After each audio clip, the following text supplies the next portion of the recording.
Hey guys, welcome to a brand new episode of DFS Jags Fantasy Football preview and recap of Week 4 and a preview of Week 5. I am Riku Mukherjee. You can see my Twitter right there. Once again, I'm joined by my co-host Chris Caldwell. How you doing, Chris? Awesome, man. Got some more fantasy wins this week. Yeah, you're crushing it. Every league that I'm in with you, you're just either 3-0, 3-1, something like that. And I'm just having a really awful season. I've had a lot of injuries, and I've had a lot of playing against teams that are just like blowing up on me. And in my main league, I've played against the highest scorer of the week every single week of the season so far. So I'm 0-4 to start the season, and it is not fun. Hey, teams like you is why we're here, man. We gotta dig you out of that basement. Yeah. The nice thing with the longer season is the fantasy season's a week longer, so there's always time to get back. Yeah, if you started off 0-4, doesn't mean you're completely out of it. You still have some time to catch up, especially with that extra week. So don't go down that dark hole yet.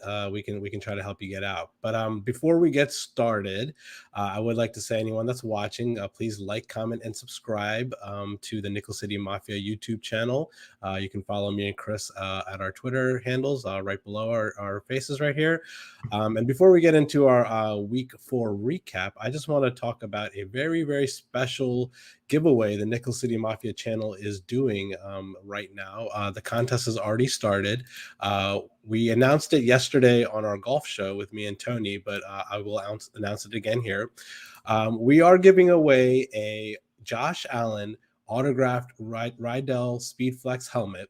As you can see in the picture right here, it is authentic. We have a certificate of authenticity. We have a contest running between now and the end of the month. And I'm going to describe really quick on how you can enter the contest and have a chance to win this awesome helmet that's signed by Josh Allen. You can give it away as a Christmas gift or just keep it for yourself, whatever you want to do.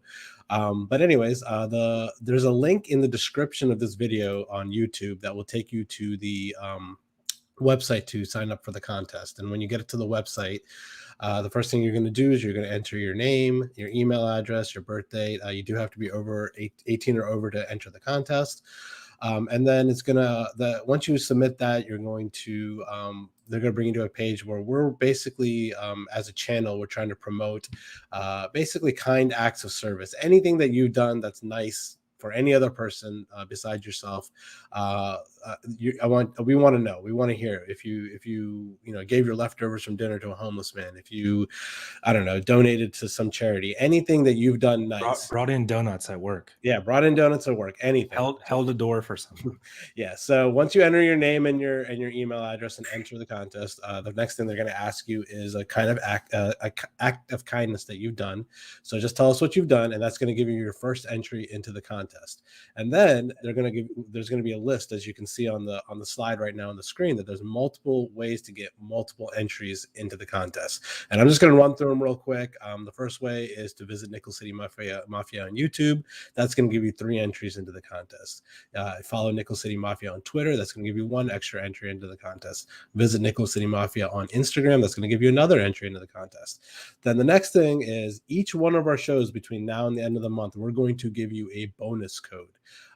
If you enter that bonus code in right there where it says enter our YouTube code in, you'll get 5 additional entries per bonus code. So you can get 5 entry codes from the bonus code we're going to give you tonight, 5 entry codes from the 5 entries from the bonus code we gave you in the golf show last night, and then moving forward, every golf and football show is going to have a bonus code. We are going to wait until about halfway through the show to give you that bonus code, and then we'll give it to you again at the end of the show. So that's a way to get 5 entries. And then the last way to get an entry is if you refer friends, you'll get an own personalized code that you can give to your friends. And if your friends sign up for this contest, you will get an additional entry. So if you refer 100 friends to sign up for the contest, you will get 100 more entries into the contest. And we will pick one person to win this beautiful helmet at the end of the month. I believe on a post-game show that Mike is going to run for the Bills post game. And if you do all these ways to enter entries, we're just going to give you 10 bonus entries. So these are all the ways to win the contest.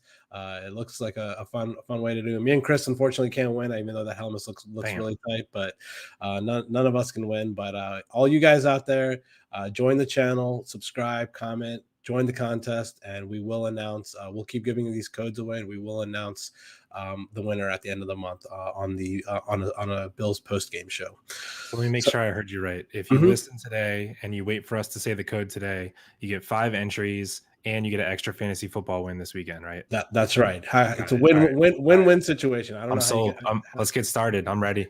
Yeah, I don't know how you can lose. All right, so all that's taken care of. The house has been taken care of. Their business has been spilled, and we're going to start going into the week 4 recap of last week. Very exciting week, lots of exciting games. We're going to kick it off talking about Bills Mafia for you Bills fans out there. Absolute skull dragging, drubbing. I don't even know how you describe it. 40-0 win over the Texans, who look like an absolute JV football team here in the NFL. Pretty boring game as far as the actual game itself, but for you Bills fans, Bills look really good. Yeah, what do you think, Chris? Yeah, man. I never thought a team would want Tyrod Taylor to come back so fast, but here we are with the Texans. They have no direction. You should be picking on them all year in fantasy football. I played against the Bills defense in like 3 different leagues, and I was just looking at the TV, like just begging the Texans just to get a field goal, like anything to like not, get rid of the shutout. But that didn't happen. But anyway, there's not a single person on the Texans you can even remotely consider playing in fantasy football except for Brandon Cooks. Yeah. And I don't even know that you're confident playing Brandon Cooks while Davis Mills is QB. Yeah, what's the injury status of Tyrod Taylor? I don't even know. I know it wasn't even close to season threatening. So I'm gonna assume in the next 1 to 3 weeks he'll be back. Yeah. But they need him back pretty bad. But yeah, I looked at the halftime line during the game, and Vegas had the Texans over under team total for the second half, just the second half, at 3. Wow. All they needed was a touchdown for you to win, but they did not. Or a field goal to push. Or field goal to push, and they didn't get it. I guess the game score to be 41-10, and I gave the Texans way too much credit. But anyway, about the Bills, what more can you say about this running game, dude? It's like it's not the same Bills team as last year. No, they have a good split here between Singletary and Moss. Yeah, it's like last year we were expecting, Allen to go, 300 to 400 yards every game, hit Diggs, hit Gabriel Davis. It's just so weird because they're running the ball with such authority this year. It's scary because the Bills are for real. You could totally just play the pass last year and try to stop them. But if they're going to run the ball at 5-6 yards a clip like they are right now, you're not going to be able to stop them. So, yeah, man, I'm a big Zach Moss owner, and but they leaned back on Singletary this game. So Moss got the TD, but Singletary had I believe more yards per carry and more touches. But who do you like more moving forward, Singletary or Moss? Probably Moss, just because he's getting all the goal line touches and he seems like the more dynamic back. So I think from a fantasy aspect, I mean, you can probably plug and play both of them. I think Moss is more of an RB2 kind of play, and Singletary is kind of more of a flex kind of play. But Singletary is not getting any looks when they get down near the scoring zone, so that's really a notch down on him. But yeah, I mean, I think if you're in a pinch, especially with buys coming up soon, you can probably play both. I don't see why not. I think this week you can play both comfortably, but I really like Moss as a play this week against Kansas City. Game has a 57-point over/under. Get all the Bills in the lineup. Get all the Chiefs in the lineup. This game could be 41-38 pretty easily. Yeah. But another Bills note is Dawson freaking Knox. Dude. Yeah, man, the guy's solid. We always liked his athleticism, but he's put it together. I mean, he looked kind of clueless at times last year. He's figured it out, man. He's their red zone weapon. He's a big guy. He's agile. He's good with the ball in the air.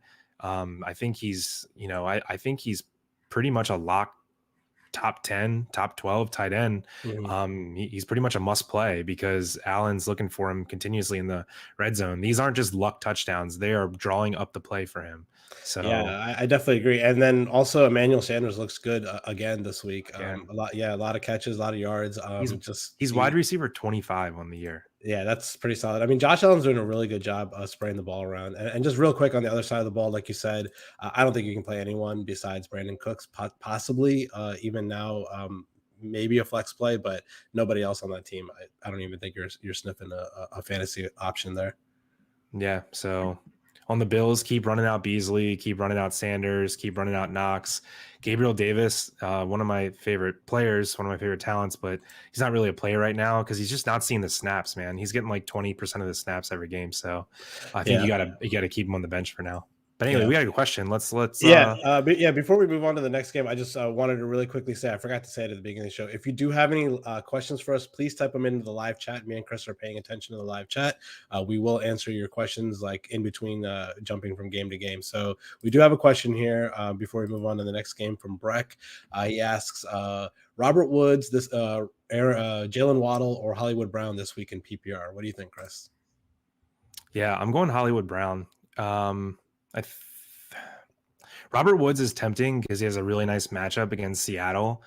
But yeah, Waddle's not in my decision. So it's for me, it's between Woods and Hollywood. I'll maybe let you talk me out of it, but I'm going Hollywood because he's wide receiver 11 on the year so far, and he has 3 touchdown drops. Not 3 drops. He has 3 touchdown drops. So if he just catches one of those or 2 of those, he's, in the top 3 wide receiver conversation on the year. And then you wouldn't be asking me this question. So you'd be automatically starting him. So Robert Woods, he just got going this past week, but Hollywood's been going all year long. So I'm going Hollywood.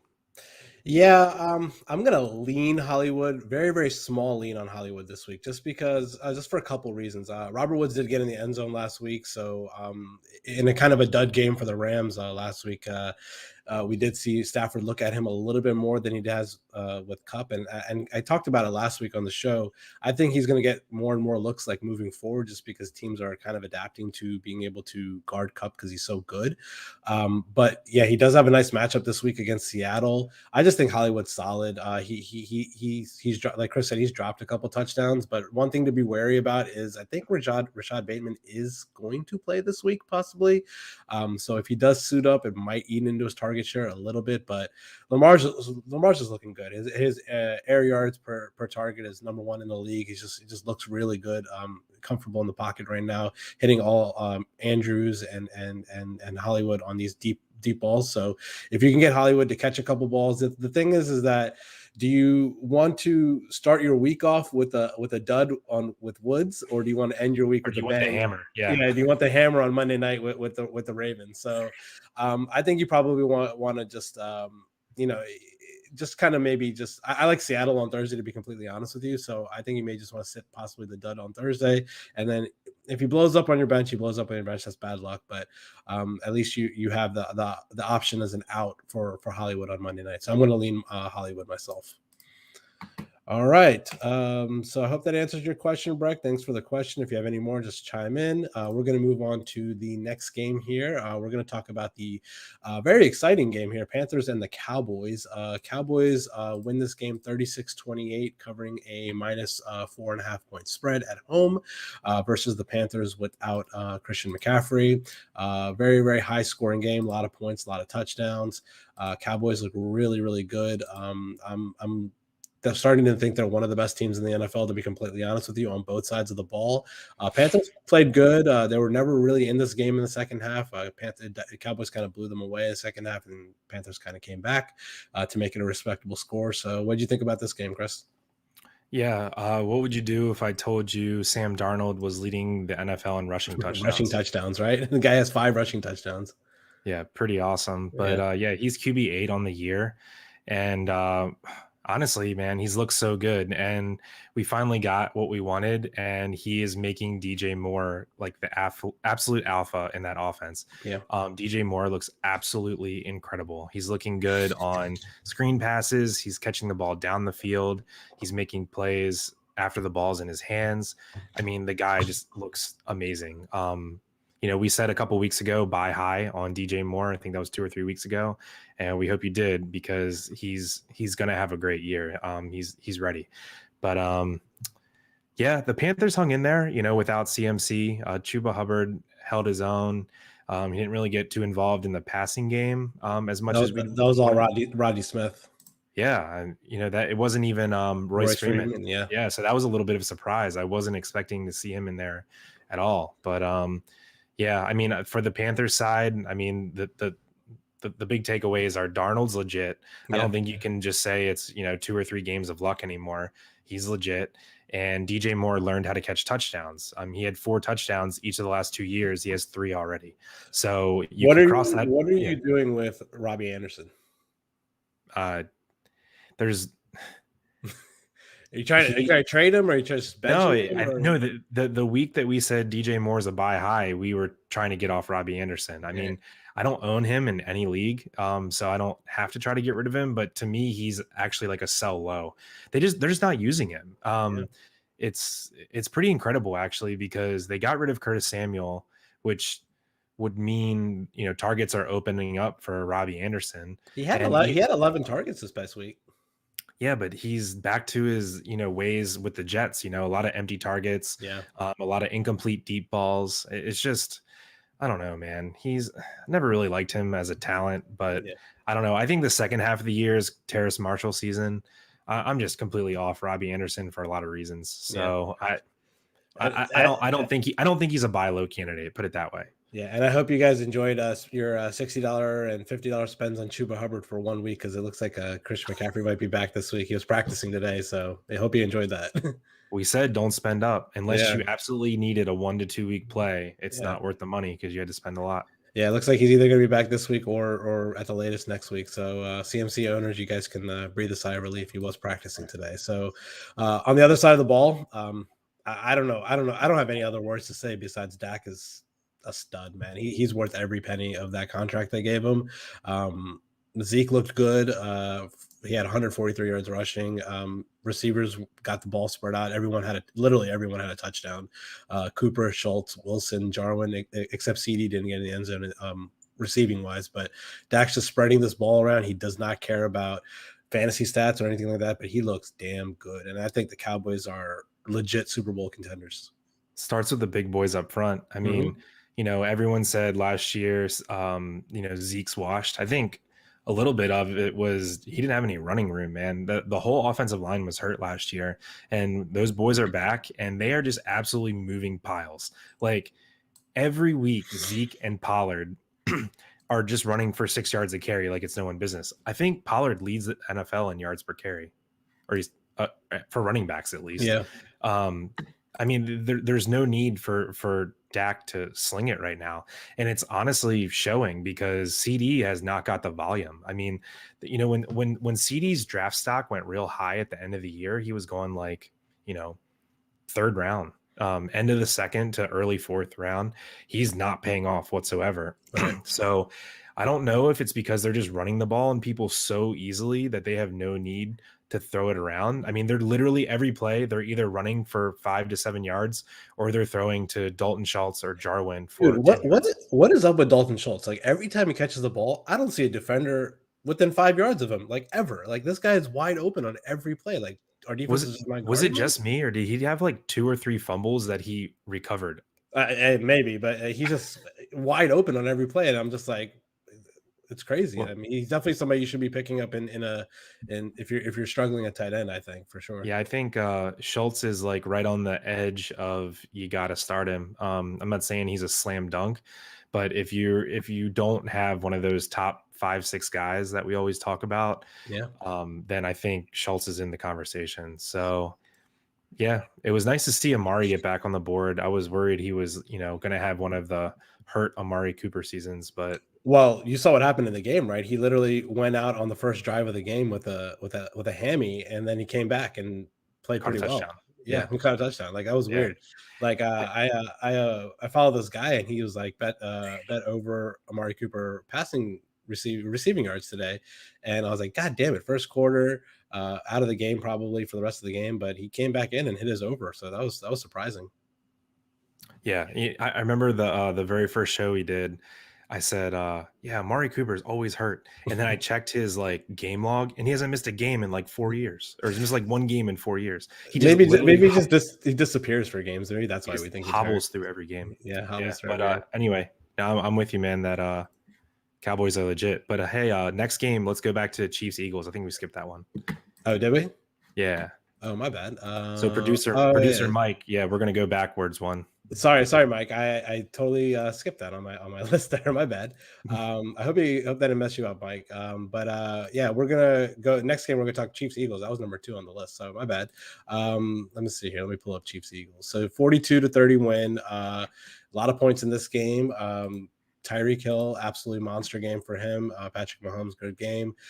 Chiefs cover an 8-point spread. And then Eagles look okay. Chiefs don't look like they could stop anyone on defense. So what do you think of this game, Chris? Yeah, I feel like there's anywhere between 2 and 4 games a year where the Chiefs win just because they own Tyreek Hill, right? So this was one of those games where it was like, I don't remember exactly what it was, but it was like 3 out of 5 drives. It's just like bomb to Tyreek Hill because you literally can't guard me. So if they're having a game like that where they just understand how to exploit the defense, the game's over, once they figure that out. But yeah, Tyreek Hill, after that huge game, I was surprised to see he's still not wide receiver 1 on the year, still Cooper Kupp. But yeah, he looks incredible. So another good game from CEH too. I know, back-to-back 100-yard games with a touchdown. So if you bought low on CH, congratulations. You did the right thing, it looks like. I think he got vultured from another touchdown by Darrell Williams. I think it's 2 weeks in a row. Yeah.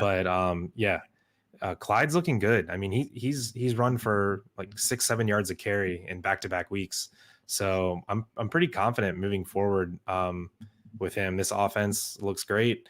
And he's their guy. If they could only get him a little bit more involved in the passing game, I think you're looking at real nice running back the rest of the year.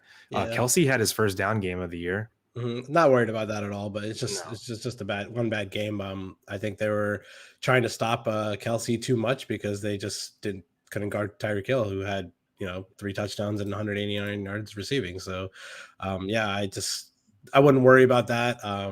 They look good this game. I had them as a bet on one of the on our show last week as one of my picks. I just thought they were going to come out and stomp the Eagles, who don't look like they can stop anyone on defense. Yeah, definitely. I think the Eagles defense being poor is definitely a good thing for Jalen Hurts. He's QB6 on the year, but I'm still somewhat not knowing what to think about him. It's like one of those things where when you watch the game, it doesn't look pretty, but if you just don't watch the game and look at the box score, you're like, oh, this guy rules. But if you like watch him play, you're like, oh, I'm not really so sure about that. But anyway, they don't run the ball. Like they legit don't run the ball. Like Miles Sanders had, what did he have? He had, let me try to get, it was like 7 carries for 12 yards or something. 7 carries for 13 yards, and Kenneth Gainwell had 3 for 31. Like, why are they not running the ball when they could use the running game? It doesn't make much sense, but I'm glad you brought up what you just did, because I think Miles Sanders only had 1 more touch on the day than Kenneth Gainwell, and Gainwell was way more efficient with his touches, and he scored a touchdown. So this is back-to-back weeks that Gainwell's outproduced Sanders.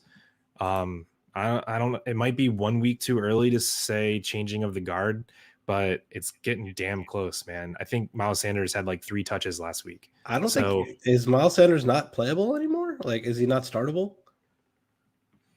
I mean, I guess it depends on your situation. I don't remember who they play this week. Put it this way: I don't think I could play Gainwell over him yet. It's not quite there, but I think we're only 1 week away. We've seen it 2 weeks in a row now where Gainwell's the better back, and they're using him just as much.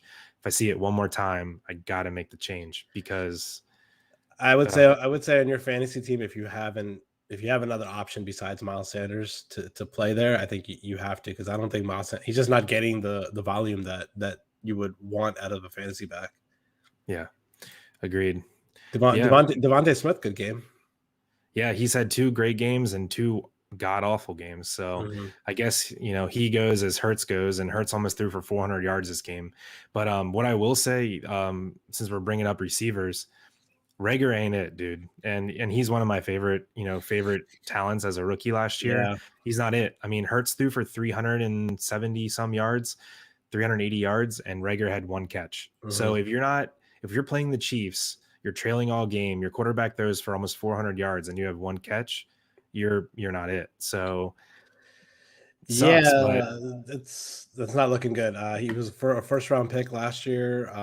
I guess that's why they knew he sucked. That's why they drafted Devontae Smith this year. yeah, man, it's sad to see, but that offense runs through the tight ends Mhm. and Devonta Smith. So we've seen the same story 4 weeks in a row. So I think we can believe it now.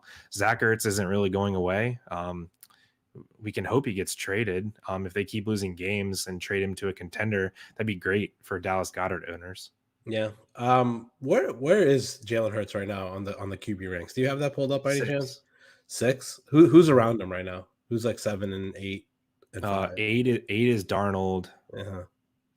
Stafford, That's a good comparison. Who do you want the rest of the year, Darnold or Hurts?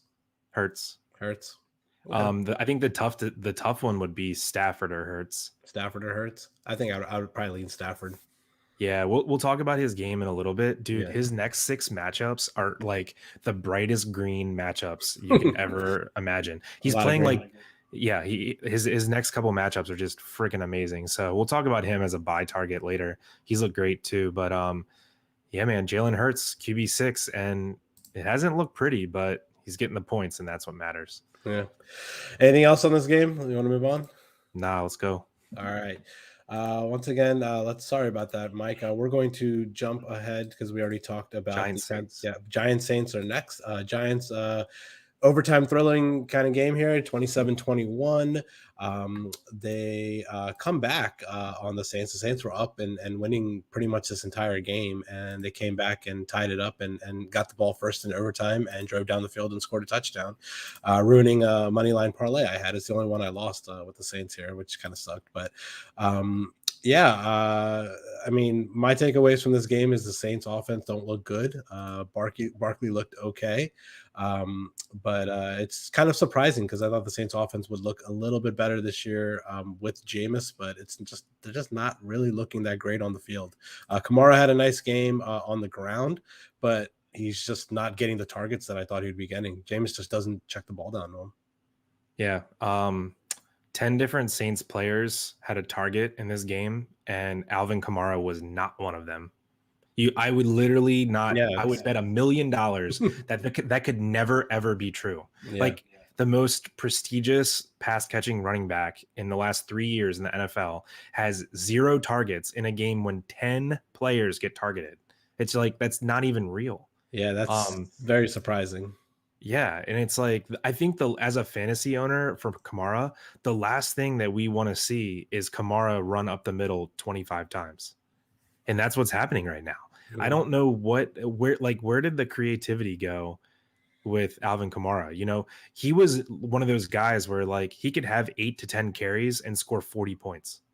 Do you think it's a reasoning because of Drew Brees knew how to run that kind of play and Jameis Winston just doesn't, or something else? Yeah, there must be subtleties of the offense that Jameis and it just doesn't understand. I don't know what it is, but I know that Taysom Hill is literally just single-handedly like nuking everyone's fantasy value because when he comes in inside the 10 and gets rushing touchdowns, it just kills everything because your receivers like Callaway or Troutman or Kamara, they have no chance at a touchdown because Taysom's just running it in. He had 2 rushing touchdowns this week. Yeah, it's a little brutal, and you can't even play Taysom Hill in fantasy. You can't play Taysom, but like I'm about to say, you can't play Jameis. Yeah, I mean, maybe in a 2 QB league in a nice matchup, like he has this week. But I mean, what are you really hoping for when you're playing Jameis? Because that Taysom's going to get 10, combination of 10 rushes and pass attempts. Yeah. So it completely caps his upside. Would you trade Alvin Kamara for Austin Eckler straight up for the rest of the season? 1,000% chance. Yeah, that's just surprising because Kamara was going like, I don't know, like 10, 11 picks ahead of them in preseason drafts. Yeah, when we talk about the game later, I'm gonna say that in a little pre look, but I don't think you can trade Austin Eckler for anyone straight up if Yeah, it's a PPR league. I yeah. mean, Maybe maybe. Christian McCaffrey, but that's probably it. Yeah, sorry. Yeah, Christian McCaffrey. I wasn't thinking about him because he hasn't been playing, but you maybe could convince me of Derrick Henry. Yeah. Maybe. What about forget Austin Eckler? What about Kamara or someone like Antonio Gibson moving forward? Who do you like more? I think I'm still leaning Kamara because I'm Yeah. a little unhappy of Gibson's usage. Yeah. But he had a nice game this week, but yeah, he had a nice game. I wish he was getting 20 touches a game, not 14. yeah. But anyway, Barkley, nice bounce back game. He had 2 Mhm. touchdowns. Mhm. He finally looked a little bit like Saquon. I think he's getting his legs under him. Yeah, So did you see that? Did you see the 54-yard like touchdown reception? That was a pretty sick play. yeah, he's this was the first game where I think he had that burst that he typically has. So it's nice to see him. Daniel Jones, I hate to say it, but when you go into New Orleans in that dome against that defense that was so good last year and has been pretty good this year, and you pull out a win on the road, I mean, that's pretty awesome. So Daniel Jones is QB9 on the year, shockingly enough. I was very confused by this game because the Giants looked absolutely like garbage last week against the Falcons, and then they came out and they beat the Saints on the road. I don't really understand the Giants at the moment. That's the NFL, man. It's the craziest. It's the craziest sport ever. Yeah, But Kenny yeah, Galladay had a good game. Giants had Shepard and Slayton were out, so plenty of room for Galladay to eat, and he had a really good game. He looks good. Tony had a good game. Yeah, this was kind of the first time that Kadarius Toney was used in a feature manner. Did you see like his main play, like his main highlight? He looks like he's playing NBA Street, dude. This really? guy is unreal with the ball in his hands. I'm talking like might be the most exciting player in the NFL with the ball in his hands. He literally makes like 2 or 3 defenders fall flat on their ass. It's pretty cool. Look it up after the show. Okay. It's like a pass he catches across the middle, and he just is he more of a slot guy or what is he? Yeah, he's like I would say he's like a Debo Samuel-ish, but like not quite as bulky. Like kind of like a toned down version of Debo. So like he's like a get the ball in his hands and watch me run kind of guy. Gotcha. He's not a polished route runner, and he probably doesn't have much ability to like run a deep route and go up and get it because he's a little bit undersized. But he's just, I don't know, he's like a street ball like player. Yeah. Giants look pretty good. I don't know. They're just a very confusing team to me. I don't really understand them. They have a good test this week against Dallas. I want to see how they do against them this week. Yeah, but anyway, in terms of Toney, just to wrap that up, yeah. I want to roster him over Darius Slayton for sure. On the Giants, I think Sterling Shepard's still probably a better play for the rest of the year, but I'm definitely having my eyes on him because I really like the way he looked. What about John Ross back from the dead? Oh my God, dude. Where did that come from? 3 catches for 77 yards and a touchdown. Okay, please don't pick up John Ross. What if he's good? He was the 9th overall pick in the NFL, no, man. They had 2 players out and they needed would it really like surprise you if he had more yards that game than the next 4 weeks combined? Because it wouldn't surprise me. Nah, it wouldn't. He's gonna have 1 catch for 9 yards next week. Just letting you know. Yeah. Real quick, we didn't talk about the Saints receivers at all, but Callaway had 74 yards on 2 receptions. It looks like Jameis is, like you said, 10 different receivers. He looks like he's really spraying the ball out. So I don't know if you can play anyone with any sort of confidence from the receiving game for the Saints. Nope. I don't think you can. Not Troutman. I guess, Callaway is the best option, but here's the real best option is I think it might be time to buy low on Mike Thomas and put him on your bench.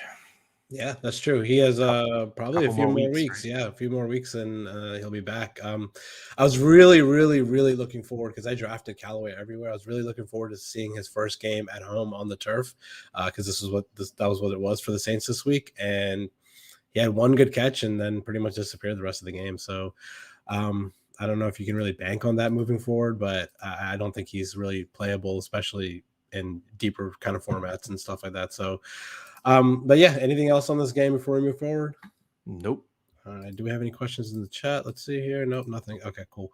Next game we're going to talk about is the Washington football team beating the Atlanta Falcons. The Falcons pulled the Falcons and just choked away this game, kind of. They were up for most of the second half, and then Washington came back and won. Nice win on the road for Washington for a team that we thought would be a little bit better. It's been struggling towards the beginning of the season so far. What do you think about this game? I have a couple hot takes on this game, but I'll let you go first.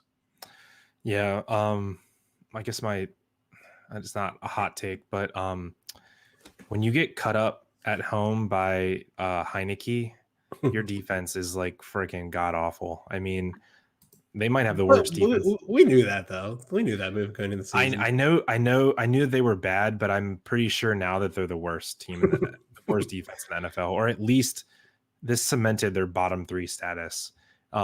They made Taylor Heineke look awesome. Yeah. Terry McLaurin just absolutely owned them. Man, he's freaking good, man. I don't know. It's like, I feel like going into the year, it's like I was always trying to figure out, because they were both available at the same time, do I want DJ Moore or Terry McLaurin? And I still don't know. I don't know which I one I think would right like. now it's probably DJ Moore. Yeah, it's really close though. Yeah. I think they're both ranked very similarly so far this year. But anyway, hey, look for McLaurin to like keep it rolling because Logan Thomas is out, hamstring injury. I don't really know how severe, but I think they ruled him out like right away and had no chance of him returning. So if you have Logan Thomas, pick up Dalton Schultz if he's available. Yeah, Dalton Schultz or Knox. Yeah. Yeah, that's a great. So this is a good week. Logan Thomas got hurt on a good week for you because 2 tight ends really showed out. So yeah, Ricky Seals-Jones played the whole rest of the game. He's not a bad streaming option if Thomas is out a couple weeks. He's really athletic. I mean, he didn't do much on the box score, but the catches he did have, he looks pretty good. But anyway, enough talk about a backup tight end. But yeah. Let me give you my hot take about this game real quick. Go ahead. I think moving forward, I think Cordell Patterson is going to be one of the most valuable players in fantasy football. So you're going to keep him? Yeah, I think you can keep him. You can start him at wide receiver or running back. And the Falcons are just using him, and they finally have figured out the correct way to use him in this league. Like, he was a former first-round pick in the NFL draft. He had all this potential coming out of college, and he just wasn't used properly before. And I think with Arthur Smith, they finally figured out how to use him correctly. And I think he's viable to be potentially, I don't want to say league winner for you, but if you pick them up, I think you can start them with confidence moving forward. So, okay, I'm glad you said league winner, and I think you can have a league winner for you that doesn't necessarily play on your team all the way through the championship game, because a win in week 1 or 2 or 4 is the same as a win in week 14, 15, before the playoffs. So I'm in the camp of, if you had Cordell Patterson since week 2, you probably have, you're probably 4-0 or 3-1 right now. And if someone wants to give me, what I consider a top 12, top 15 running back or receiver for Cordell Patterson, you can friggin' have him, because you want to hear this stat? Cordell Patterson played on 30% of the snaps. 30% of the snaps, but he had gets 3 the ball. touchdowns. He gets the ball. That's all I can say. He scores and he gets the ball, and he has multiple position availability on. I don't know how many touches he had total, but it had to be. He had 6 carries and 5 receptions, so 11 touches total. He had 11 touches. I don't know how many plays they ran, but it had to be like he got the ball literally half the time he stepped on the field. Yeah, that sounds about right. That's freaking wild. Like, that doesn't happen. Anyway, my take on this is don't just trade the guy because you can trade him. If someone wants to give you an underperforming running back that if someone wants to give you Nick Chubb for Cordarrelle Patterson, No one's giving you Nick Chubb for Cordell why? Patterson. Nick Chubb sucks so far this year, and Cordarrelle Patterson is RB2. So we got to think of something a little bit more realistic. Okay, let's think of something a little bit Nick better. Chubb was a first round pick, like something like I don't know, like shit. I can't even think right now who would be a good comparison here. Okay, so if someone wants to give you, all right, would you do Cordarrelle Patterson for Allen Robinson? Man, that's a tough one. Yeah, I think I would. I just don't like A-Rob with Justin Fields moving forward. I think Darnell Mooney's the guy in that offense. I'm not sure. Okay, would you, if Would someone wanted to get, what if somebody gave you like who's struggling wide? Like Keenan Allen is not having the greatest kind of season. Like, would you trade Keenan Allen for Cordell Patterson? I know I would want Keenan Allen. That's what I'm saying. Is these people that are a little bit underperforming. Here's another one. James Robinson. Take James Robinson all day. Man, that's right there. I think I would have to lean James Robinson. I mean, it's tough, but I would lean the more guaranteed production, I guess, with James Robinson. What about Darrell Henderson? Oh my god, man, that's a tough one. I would probably. I think this is the decision that a lot of people are going to make this week, right? So this is like almost like if you kind of lucked into Cordarrelle Patterson, like picking him up or spending a few bucks on him to get him on your team, this is the week after that huge game. You need to decide if he's your horse or if you want to, sell high on him. Take your wins that you got because of him and get someone that you can count on for sure the rest of the year. So I don't know. It's going to be a lot of weird trades that go down this week involving Cordarrelle Patterson. I didn't think we would ever have this conversation about trading Cordarrelle Patterson for Nick Chubb. Like, come on. Yeah, I mean that one's probably not going to happen. Yeah. But let me just think of one more because this is really funny. All right, Cordarrelle Patterson or Marquise Brown? Oh man. See, this shouldn't be this hard. This shouldn't be this hard. Yeah, it's a tough decision. I might have to lean Cordarrelle Patterson. I mean, the guy's just being used so much in this offense. Yeah. Yeah. So any thoughts on Calvin Ridley or Kyle Pitts before we move on? Yeah, I think the Ridley breakout game is coming any week now. I mean, you're not selling the guy. I mean, I think that would be a terrible sell low on Ridley. I mean, the talent's there. Matt Ryan's just his arm strength is down, so I think they're just adapting to his new style of play. But yeah, don't sell Ridley. And I don't know what to think about Kyle Pitts because I didn't draft him at all, nor did I ever think about drafting him. You just don't play rookie tight ends. Yeah. Okay. Any other thoughts before we move on? No, I'm good. All right. Let's go on to our Ravens against the Broncos, winning 23-7 in Mile High. Nice little win for us on the road. The Broncos finally faced a real football team after the first 3 weeks of the season, and they got the smackdown laid on them. So our defense looked really good. Lamar looked like Lamar. Marquise Brown had a great game. Mark Andrews had a pretty good game. Teddy got hurt. After Teddy got hurt, I knew this game was in the bag because Drew Lock sucks. But yeah, we'll talk about the end of the game in a minute after we talk the fantasy recap. But your thoughts fantasy wise on this game? Yeah, Marquise Brown had one of the catches of the year so far. Yeah, he really he redeemed his three touchdown drops. Yeah, and then made an outstanding play. So hopefully his confidence is all the way back after that catch. Awesome touchdown catch. I think that ball, they said Lamar threw it like it was like 51 yards in the air or something like that. Yeah. So yeah, pretty crazy. Lamar's QB 15 on the year. What do you think about that?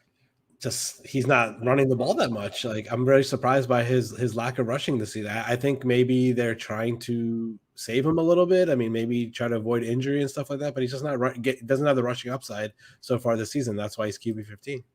Yeah, they're doing way more just simple handoffs this year than they were. I'm sure your offense changes when you lose Dobbins and Gus Bus, but Yeah, they're doing just way more, just simple handoffs to Latavius Murray, and I think Latavius is the back in the to own in that backfield. I think moving yeah, forward. he's going to be unsexy because you're pretty much relying on a touchdown from him. He doesn't offer much in the passing game at all. I don't think at his age, he doesn't really have the long speed anymore to break off, 40, 50-yard runs. So yeah, if you have him, I think he's a solid flex play in favorable matchups because he's going to get his, 12 to 16 carries probably. Mm-hmm. Tyson Williams was a interesting scratch. I don't think it's talent related. I think it was more along they just wanted to see what they could get from Le'Veon in this game. Like that's Yeah, why I they mean, scratched him. I could be completely wrong, but my theory is they're trying to decide who to cut between Bell and Freeman. So I think that Tyson, you know, they want him on their team long term, and they weren't going to deactivate Latavius Murray. So I think they were deactivating Tyson for 1 week and having him work on like his pass protection and receiving and stuff like that because he is, undrafted. And it's so tilting. Imagine how good we would be with J.K. Dobbins and Gus Edwards back there. It'd be unreal. Yeah, But anyway, we'd be so good. We have what we have. I think we're trying to figure out, Freeman or Bell. I think Bell, he's got more chances than Freeman, but he actually looked decent, man. And That's okay. He threw a pretty vicious block down the field on one of the runs. So, nice little receiving game from James Prochet too. You don't really hear much from him. No, he had a sick catch on the sideline. I've always liked him, man. He has great hands. But anyway, what were we gonna say? Yeah, Andrews had another nice game. He's pretty much locked in top 4 or 5 tight end, so you can start him with confidence every week.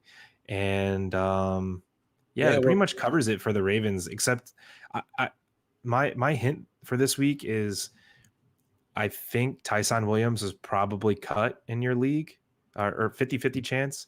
I think he's a solid waiver pickup this week because I don't think they're done with him. Yeah, I don't think so either. He's averaging over 6 yards a carry. I think he's like 4th or 5th in the NFL in yards per carry. So, I think because he's a young guy that they don't have a problem like telling him, hey, look, we're gonna inactivate you for 1 game. If it's a veteran, they could speak up or like someone that's more known that they'll get more angry, but a rookie like that or a second-year player like that, they're just not going to say that with him. Like they're going to sit him down for a game and then see what they get from Bell or Freeman and then make the decision moving forward. Yeah, I would look for if not this week, definitely next week, Bell or Freeman's getting cut. I agree. But one thing real quick, we touched about it earlier. So just nice stashes for you. If you have Rashad Bateman available in your league on the waiver wire, pick him up. He still does on Yahoo. I just noticed earlier today, he still does have the IR designation on him. So you could pick him up and just stash him in an IR spot if you want. But this receiving core is getting healthier. Bateman and Boykin are both coming back. Boykin's kind of a bum, but Bateman, let's see what we got out of him. First round pick. And if he's a stud, then there's no, sky's the limit for this offense. Yeah, for sure. I have him on a lot of teams in the IR spot, so I'm gonna have to cut someone here shortly. But yeah, about the Broncos. They ran the ball pretty good against us. Gordon and Javonte pretty much split time yet again. Extremely frustrating situation for fantasy owners.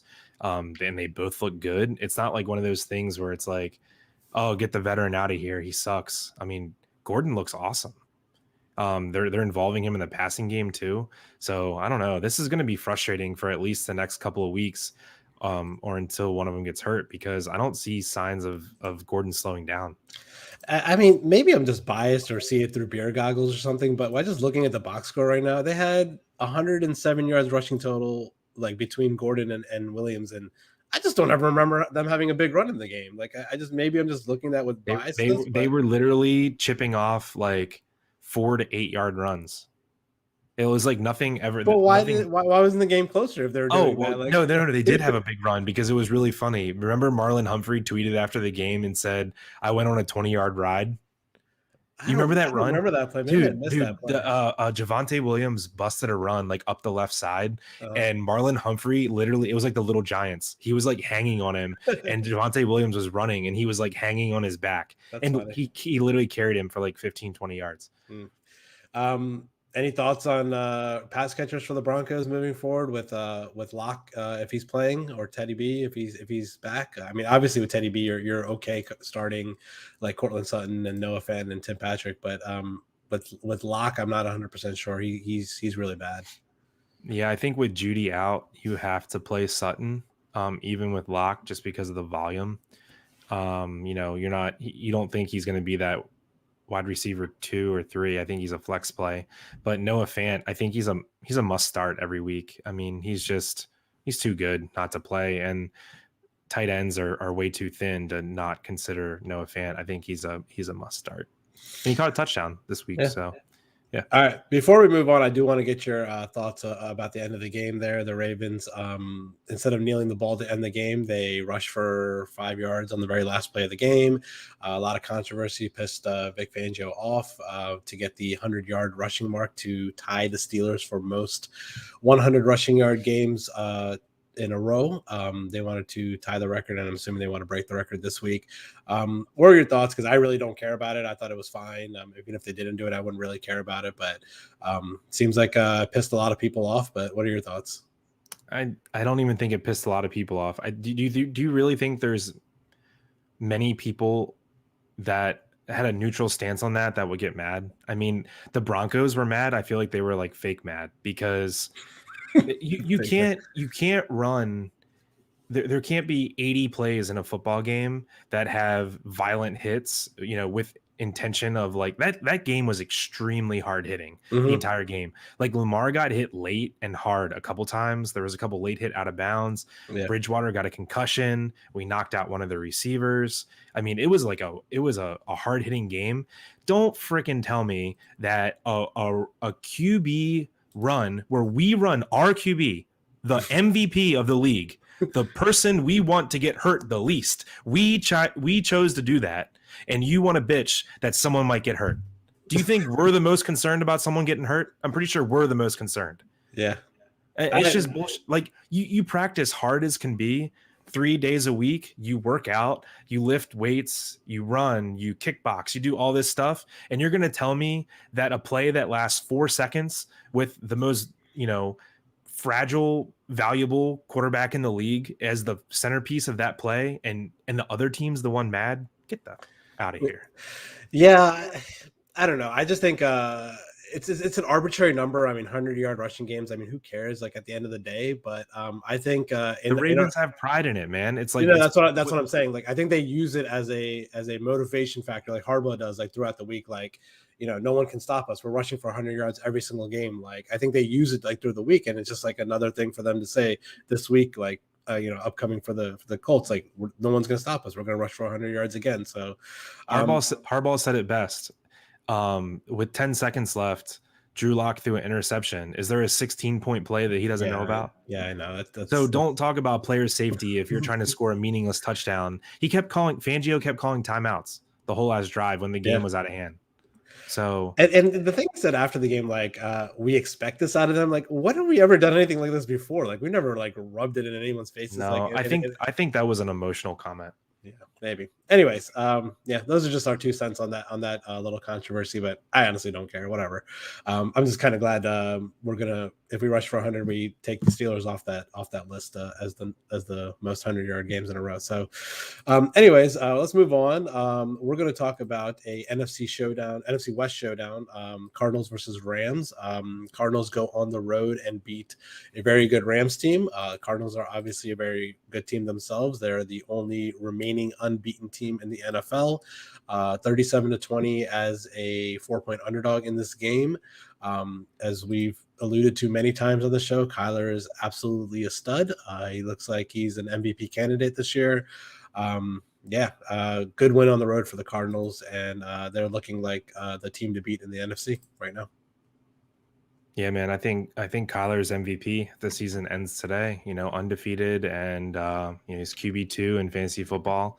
He just looks, he's the most explosive player in the NFL. Mhm.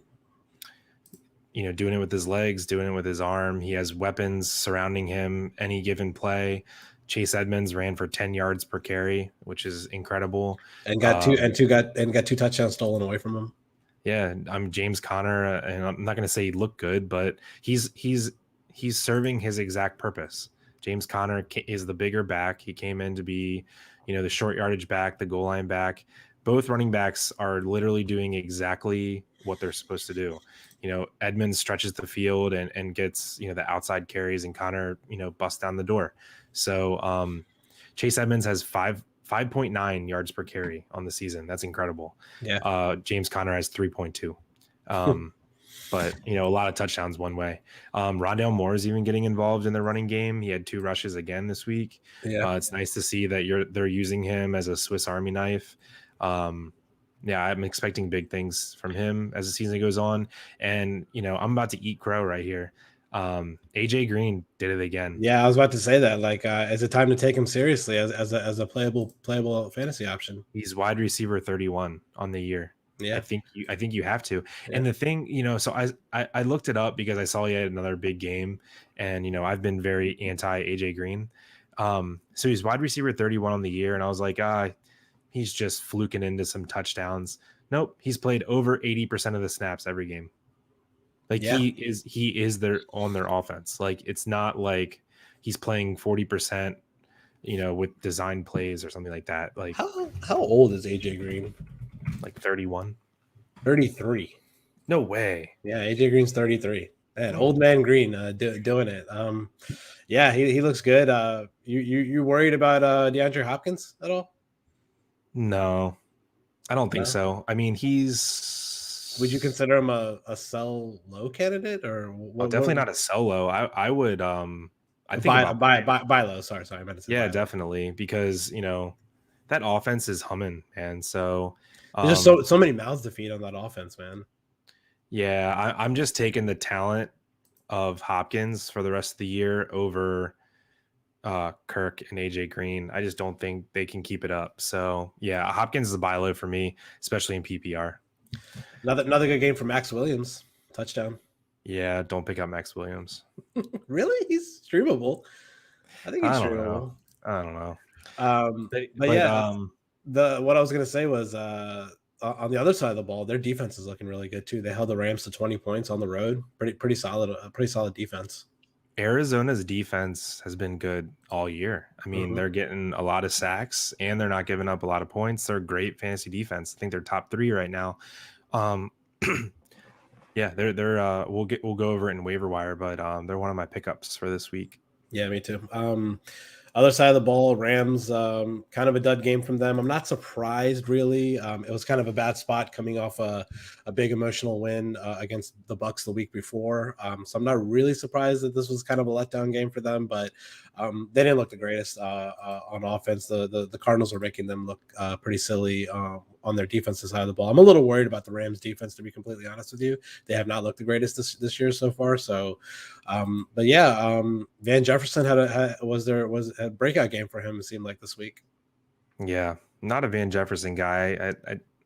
I want to say that this is just going to be a one-off, but we'll see. Yeah, did Robert Woods, he had a touchdown. He had a touchdown. I know he had a touchdown. Did he have more catches and yards than Kupp? No, he had 4 for 48 and Kupp had 5 for 64. Okay, so Kupp still the guy. Woods just got in the end zone. Yeah. Okay, well, the surprising thing for the Rams side for me was Henderson. I freaking benched him in a league because I wasn't sure if he was all the way healthy yet, and the Cardinals defense has been pretty good, so I was like, I feel like he's just gonna have a dud game. And I played freaking Naheem Hines instead. And I lost by like 3 points, and I easily would have won if I would have played Henderson. But anyway, Henderson looks great, man. I think, he was involved in the passing game. He had a great yards per carry. I think that he's an absolute must start, RB2 or high end flex play the rest of the year. Let's see where Fantasy Pros has him ranked for this coming week, but I feel like when he's healthy, he's a must start for sure. Yeah, they have him as RB13 this week, so yeah, He's a high end RB2. Mm-hmm. Yeah, so fire up Henderson and keep Sony Michel on the bench where he belongs. Yeah, I agree. I'm interested to see how they look this week on a short week on Thursday night against Seattle. I'm excited for that game tomorrow, to be completely honest with you. Rams at Should be a Seattle. lot of points, right? Yeah, it should be a lot of points. So if you have these players on both sides of the ball, definitely don't be afraid to start them whatsoever. But yeah, I don't really have any thoughts else on this game. Do you? No, I think we're done with this one, and we have a question come in Oh, cool. in the chat. All right, let's see what we got here. Slinky VYT asks, will the Bills finish with the best record in the AFC? What do you think, Chris? Let's narrow it down to 3 or 4 teams first, and then we'll go from there. So yeah, so I think the candidates for best record in the AFC are going to be Ravens, Browns, Chargers, Chiefs, Bills. I don't think anyone else can compete there. No one from the AFC South, I don't think. No. Okay. I think those are the 5 best teams in the AFC. Yeah, I mean the Bills were my Super Bowl pick at the beginning of the year, so I'm gonna say yeah, they will finish the with the best record, especially they get to beat up on the crappy AFC East.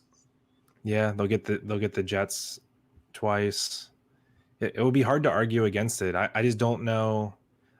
I think I'm picking the Bills because I don't know who else I would pick. I'm not picking the Browns or the Ravens because the Bengals look pretty good. Yeah. You know, the Steelers are always a hard out, so that's a tough division. So I'm steering clear of them. And Chiefs haven't looked the greatest. The Chiefs, the Chiefs already have 2 losses.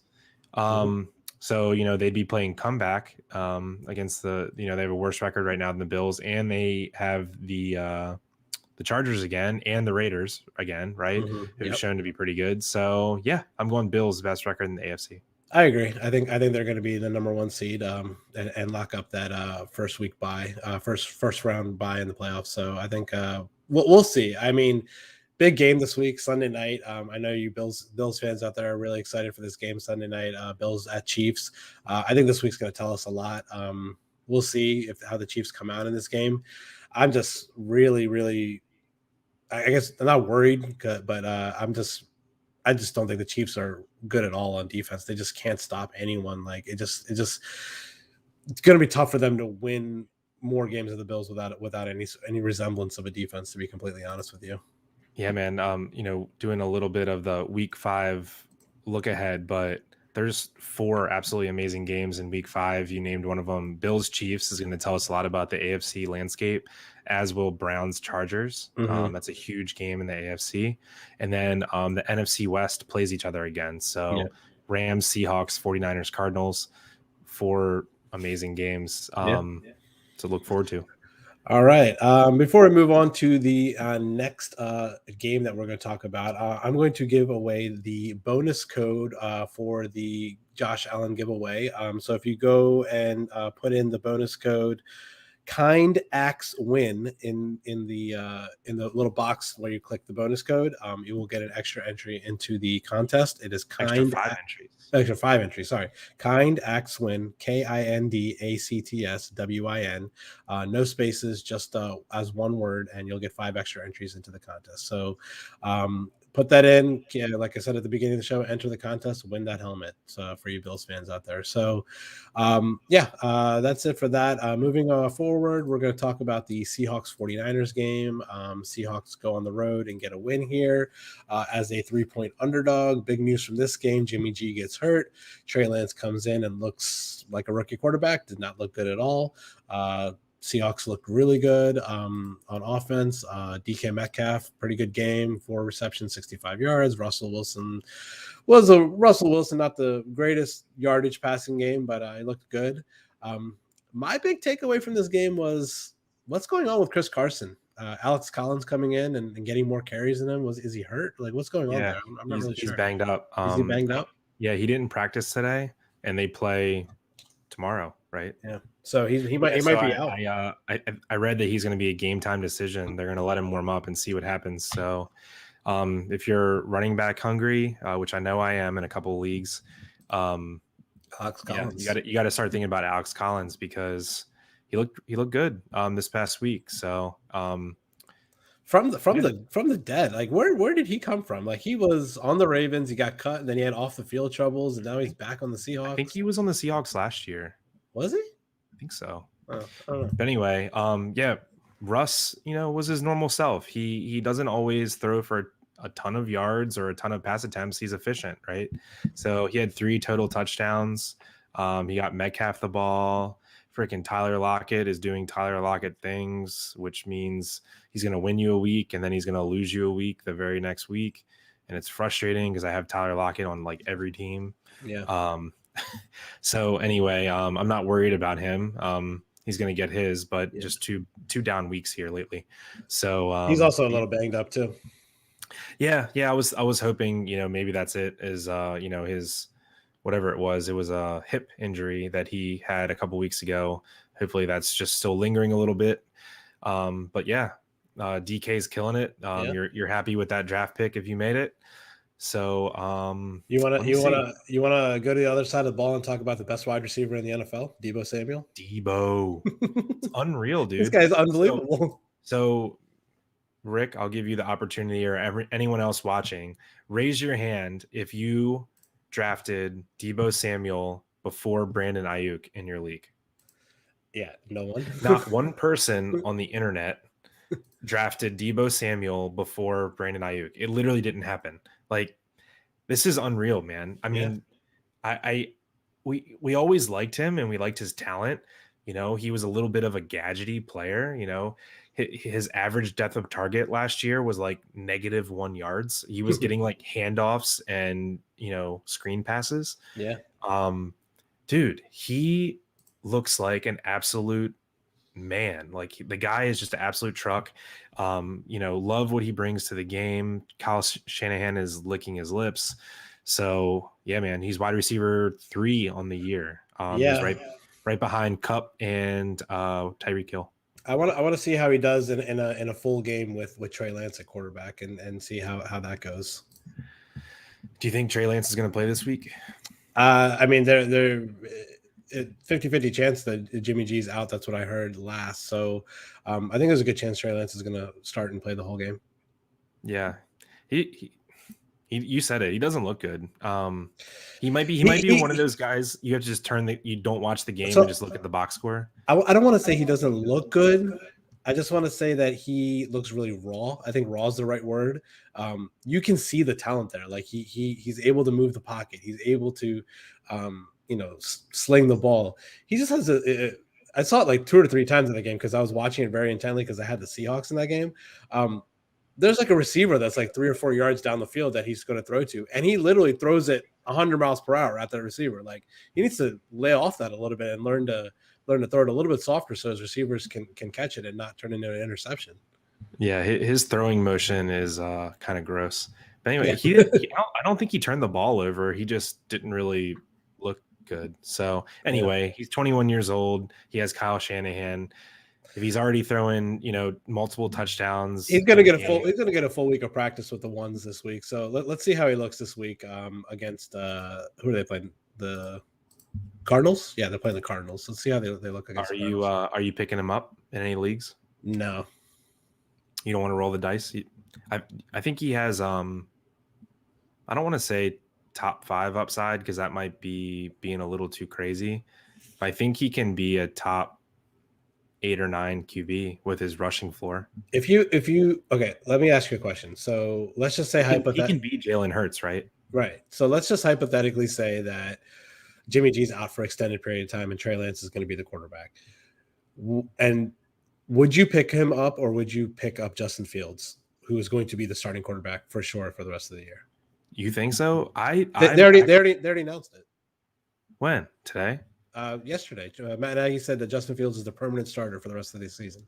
Oh, I missed that. I thought he said Dalton is the starter whenever he's healthy. No, they announced it yesterday. Justin Fields, permanent starter for the rest of the season, even if Dalton's healthy. Still want Lance. Okay. I just think he has more boom potential. Like Lance, I have Lance in a lot of leagues where I have I'm not going to ever want to stream him. So a lot of leagues where I have Kyler in like 5 or 6 of my 9 leagues, and I have Trey Lance in a lot of those leagues, and that have Kyler because I just want him to like start and hit, and I can trade him. Yeah. So I don't. That's what I'm hoping for Lance. Yeah. Anything else on this game? Any thoughts on the backfield? Trey Sermon looked all right. I'm not really sure what to expect from this backfield if Lance is the quarterback because he's going to be rushing the ball a lot. But like you said, you like one of the quarterbacks, a rushing quarterback. Yeah, I mean, I think they're more efficient if they have a rushing quarterback because there's a little bit more eyes on the quarterback. But I don't know, man. This backfield's about to get real messy because Elijah Mitchell is probably going to come back this week. Jeff Wilson, yeah, Jeff Wilson Jr. Yeah, he's a week or two away. So if Sermon, Mitchell, and Wilson all dress, I mean, I don't want any piece of that. I don't think, unless Shanahan shows he's going to lean on a guy, but I don't know. We'll see. I'm not buying Sermon or Mitchell with any sort of conviction right now. There's just no reason to. Yeah. My secret weapon played in this game too, Jacques Patrick. 2 carries for 12 yards. He looked good on those 2 carries too, man. You love him. Yeah, they should use him more. He looks good. So my secret weapon, friggin' Brandon Ayuk, is like worthless. Like, what is going on? I don't know, man. He had one good game against the Packers and then back to now I'm worried. I'm looking through rose-colored glasses. His good game, he had like 40, 50 yards receiving and a touchdown. Yeah. Like, I shouldn't be chalking that up as a good game. I mean, they're not using him. They're just, what's going on? I don't know what to do. I hate to tell you, but he's not playable and possibly even getting borderline droppable at this point. I mean, I don't know. Maybe give it a couple more weeks, but if he doesn't produce, you got to drop him. Can't waste a spot like that. Well, I'm wasting a spot like that in like 4 leagues right now. I'm not playing him, which I'm proud of myself because it's actually taking a lot. Like, I feel like I'm putting him in my lineup and then be like, Chris, no, don't predict a breakout week. Sit him down. But I think if I tried to drop him, my hands would like get the worst like arthritis of all time, and I wouldn't be able to click the button. Well, right now, just sit him on your bench for sure. Don't start him. If he blows up on your bench, that's fine. I mean, it sucks that you didn't play him, but at least like that he's not droppable moving forward, and you can play him with confidence if he has a big game. But right now, you can't start him. All right, here's rapid fire questions. You don't have to start him; you just need him on your roster. Brandon Ayuk or Cole Beasley? Cole Beasley. Brandon Ayuk or Jacoby Myers? Ayuk. I think I lean Ayuk there. Brandon Ayuk or Darnell Mooney? Mooney's a stud. More targets than Allen Robinson in 3 out of 4 games. Mooney Tunes, as Pat Mayo calls Wow, him. That's a good one. Yeah, Pat Mayo calls him Mooney Tunes. Yeah. Mooney's he's my number 1 receiver waiver of the week. Yeah, I like him. Okay. All right, yeah. all right, let's move on. We got a couple more games to go through, and then the most boring game ever. Yeah, 19-17 win for the Bucs Sunday night. It was as hyped as the biggest, one of the biggest games in NFL history, regular season wise. Very, very boring game in the rain. Tom Brady sets the record for most passing yards for a quarterback, and they don't even celebrate, don't even pause the game, they just keep going. And then the Patriots have a chance to win the game. Well, not win the game, but take the lead with less than a minute left with a field goal at the end of the game. They miss. Really weird decision to kick a field goal there. I think I didn't really understand it. I thought they should have gone for it in that situation because even if you make it, you still leave a minute on the clock for the Bucs. At least if you convert, you give your kicker a better chance to win the game. But yeah, weird decision there. Analytics say go for it, but yeah, Bucs don't look good 2 straight weeks. They eke out a win here. What are your thoughts? Yeah, man. Dare I say that Mac Jones outplayed Tom Brady? You don't have to say it. The stats say it. Yeah, I mean, he looks really good, man. He looks like what Tom Brady was doing in that offense under Josh McDaniels. Like he looks like Tom Brady running that offense. I'm not saying he's Tom Brady, but like he just has those similar. Like it just reminds me of like Patriots offenses under Tom Brady with Josh McDaniels at the helm. I wonder, seeing Mac Jones operate, if Kyle Shanahan is thinking, I should have just went with the rumors and drafted Mac Jones, because Mac Jones is literally what Jimmy Garoppolo wishes he could be on his best day. Like, Yeah. I mean, Mac Jones is like Kirk Cousin-ish, right? Yeah. You know, like, you know, I'm not going to say he's not mobile, because he's like extremely mobile, but just inside the pocket. Like, he's not going to bust a run, but he just looks so hard to sack. I mean, the way that he moves in the pocket is freaking awesome to watch. I don't even understand how the Patriots were in this game. They had -1 rushing yards. Yeah. What? So the Patriots leading rusher had 4 attempts, which was Damian Harris, but he did not lead them in rushing yards. It was Nelson Aguilar, who had 4 rushing yards. No, the even bigger stat. Tom Brady had more rushing yards than the entire Patriots offense. Yeah. I don't know, man. How do you feel about Damian Harris? I don't know why. I was just banking on him to be good because you told me he was going to be good. I'm not selling yet, because I'm not selling either. No, he has a nice matchup. Oh, week. Dude. Okay, put it this way. I will eat my words, and you can sell Damian Harris for you. Actually, you can cut Damian Harris if he doesn't have 12 fantasy points this week. Yeah. Because if he doesn't do it against Houston, he's not going to do it against anyone. Do it against anyone else. Yeah. Right. So if Damian Harris doesn't have more than 12 fantasy points, you can cut him. Yeah. Not even sell. You can just cut him. I agree. And I will be so sad. Yeah. Jacoby Myers had an okay game. 8 receptions for 70 yards. Tampa Bay receivers pretty much the same spread. Tom Brady likes spreading the ball out. He didn't have his favorite weapon in Gronk in the red zone, which kind of limited. That's why he didn't throw for a touchdown in this game. But I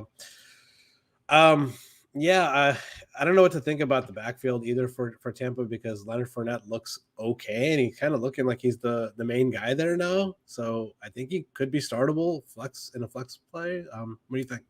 Yeah, in a PPR league, especially with Gio Bernard out, I mean, yeah, Fournette's very startable. Why not? He looks so weird though. He just looks so slow. Like, I don't get how he's like looking like he's okay. Like, I don't know what it is, but he just looks slow. You want to get tilted by something? What? Fantasy Pros has Leonard Fournette ranked 1 spot ahead of Cordarrelle Patterson in weekly running back ranks. Yeah, I'm going to start Cordarrelle Patterson 10 times out of 10 over him. I knew you were going to say that. But yeah, absolutely. Fournette's he's an every week starter, just because Rojo's fully in the doghouse. And what's going on there? Like, me and you argued about it all year last year about Rojo and Fournette, but it seemed like Rojo was the guy last year, and now he's not. It was Rojo last year until the playoffs, and then it was Fournette, and now it's just firmly Fournette. So I feel like Brady told Arians, I like this guy. So maybe, yeah. I don't know, man. Well, Rojo has a couple fumbles this year, but I don't know. They put him in and he got a touchdown. So he played in the red zone. They must not hate him that much. Yeah. But yeah, you said it with the receivers. Typical suspects. Godwin's wide receiver 16 on the year. Mike Evans is wide receiver 20. I'm not even going to sit here and argue who do we like better. I mean, they're both good. They're both going to have their own weeks. On the other side, Jacoby Myers had like 40 yards passing and led the team in receiving. That was interesting. Yeah. Yeah, ex-quarterback. But Jacoby Myers where did he go to college? I don't even remember. Don't know. I just know he was a quarterback in college. He was? Yeah. Yeah, so Jacoby Myers, I think he's a must. He's a small school guy. He went to North Carolina State. Oh no, that's not really small school. So he was a quarterback. ACC dog. No, I thought it said South Carolina State. Sorry, North Carolina. Yeah. So he's a must own in PPR. Yeah. He's getting tons of volume. He plays every play of the game. He just, the weirdest thing about him is he's allergic to the end zone. Like, I think he has 0 career touchdowns or 1 career touchdown, and he has like over 100 career receptions. It's the weirdest thing. I don't know why that is, but I'm gonna chalk it up to. Is he the only guy that you want to own in that receiving game right now? I still like Aguilar. Yeah. Yeah. Not in love with him, but Myers is great PPR asset, but in standard leagues, I would still have Aguilar. And Hunter Henry's working his way. He's in that Dawson Knox, Dalton Schultz range, I think. He's had a couple nice games so far this year. Jonnu Smith, isn't really getting a tons of looks. He had a touchdown this past game, but not a lot of targets or yards. So I think Henry has been better than Jonnu in most games. So he's a top end tight end too, I guess. Yep. I don't have anything else to say about this game. It was pretty boring, to be completely honest with you. Yeah. All right. Let's move on. Last game of the week. Chargers against the Raiders at home. Well, sort of at home because there was more Raiders fans in the stadium. They win the game 28-14, giving the Raiders their first loss of the year. Chargers look really good. Brandon Staley's an early candidate for Coach of the Year. Chargers are a fun team to watch. They love going for it for fourth downs on their own side of the field. They're running fake punts on 4th and 15. Did you see that play, by the way? That was one of the coolest plays of the year. Hunter Renfrow making that play. Hit stick. Like he literally read the play being a fake punt. Like I guess like no one was covering that guy, and he ran like 30 or 40 yards and stopped him from getting the first time. That was a sick play. But Chargers look good at home. Eckler looks like a stud, absolute workhorse running back for them. Thoughts? Yeah. Hit stick Hunter was the highlight of the game, and he scored a touchdown. That was pretty awesome. Yeah. But anyway, Chargers take down another superpower with the Oakland Raiders. Don't let them advance to Las Vegas. Oh shit. I do that every week. Yeah. So kept them from advancing to 4-0. Raiders are a weird team, man. They I don't get them. They literally look good for like two drives in that game, and then the rest of the game they just look like blah. Yeah, the first half, I feel like I don't remember what the stat was, but they had like very few first downs in the first half. Yeah. But yeah, they did not look good at all. But yeah, Justin Herbert looked pretty good. He was a bit of a, I guess, I don't want to call it a game manager, but he wasn't really slinging it around this game. They were relying on Eckler. They gave a lot of carries to their backup running back as well. And Roundtree. Yeah, Larry Roundtree. Herbert was just, controlling the game, making good throws. Mike Williams had a down game. Keenan Allen had a down game. Not going to overreact on that. I think it was just the situation that they were in. Eckler was obviously feeling it all night, and Jared Cook had a really good game. So, I think it was just the game flow that had a bad game for those guys. So I'm not panicking whatsoever with Keenan Allen and Mike Williams. I'm pumped to own both of them so far. Yeah. Other side of the ball, Josh Jacobs came back, had 13 carries for 40 yards. I think he's probably the workhorse running back when he's healthy. I don't really have any fears about Drake or Barber or anything. Drake had one touch. Yeah, and all those people that spent all that money on Peyton Barber, he had one carry for 0 yards. What was my last words? Don't pick up Peyton Barber. Yeah. Ruggs had a okay game, 3 catches for 60 yards. Waller. He's their wide receiver 1. He's got to be, right? I agree. I think it's time to say that you can safely own Henry Ruggs and roll him out in a flex as a flex play or a wide receiver 3 if you need to. Yeah, he's looking better, and they look like they know how to use him now. Last year he was just running 9 routes all year, and they would throw it up to him once or twice a game. He's looking like a complete receiver, and he's an absolute elite athlete. So, he's learning how to play the position, and they're getting him the ball. I'm gonna take the L on that because I did not like Henry Ruggs. I thought Bryan Edwards would be the alpha receiver in this offense. Bryan Edwards is having a pretty good year. He's making some big plays, but Henry Ruggs is the undeniable wide receiver 1 right now for them. Yeah, I agree. I don't really have much else to say about this game. Chargers, I think they're getting into elite status in the AFC. For me, I think they look really good, but I think they're going to give the Chiefs a run for their money in that division. Yeah, for sure.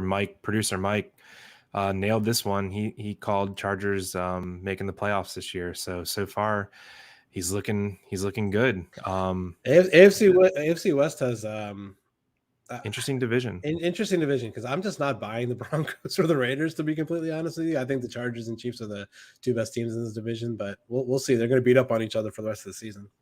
So I'm trying to think of the rundown. It's 3-3-1 teams and a 2-2? Yeah, that's what it is. Chargers are winning the division at 3-1 right now as a tiebreak, but whatever. But yeah, the other three teams are 3-1, and the Chiefs are still in last place at 2-2. Similar to AFC North, it's 3-3-1s and 1-3, right? Bengals are 3-1. I didn't know that. Yeah. They beat the Jags, right? Well, yeah, they did. They're going to lose this week to the Packers, so we'll be all right there. But yeah, that's a wrap up for last week. Some good games last week and good late games to look forward to this week. We're going to quickly go through some waiver wire pickups that we like at the positions. Let's start off with running backs. I'll just, it's pretty obvious the number one pickup this week is going to be Damian Williams with a David Montgomery injury. I see a lot of leagues that I'm in that people are spending big money on him. It looks like David Montgomery is going to be out like 4, 5, 6 weeks maybe. So Damian Williams is a good pickup, I think, in a run first offense. So any thoughts on that, Chris? Yeah, I'm a little bit torn there. So some things, the initial report said 4 to 5 weeks on Montgomery, and I think their bye is week 10. So it would only make sense to sit him out through week 10 and bring him back week 11. So that means you would get through week 9 with Damian Williams. But I found it odd that they didn't put Montgomery on IR today, like the short-term IR for 3 weeks, because if the report was true that he was going to be out 4 to 5 weeks, then you would just put him on IR. They don't want the extra roster spot.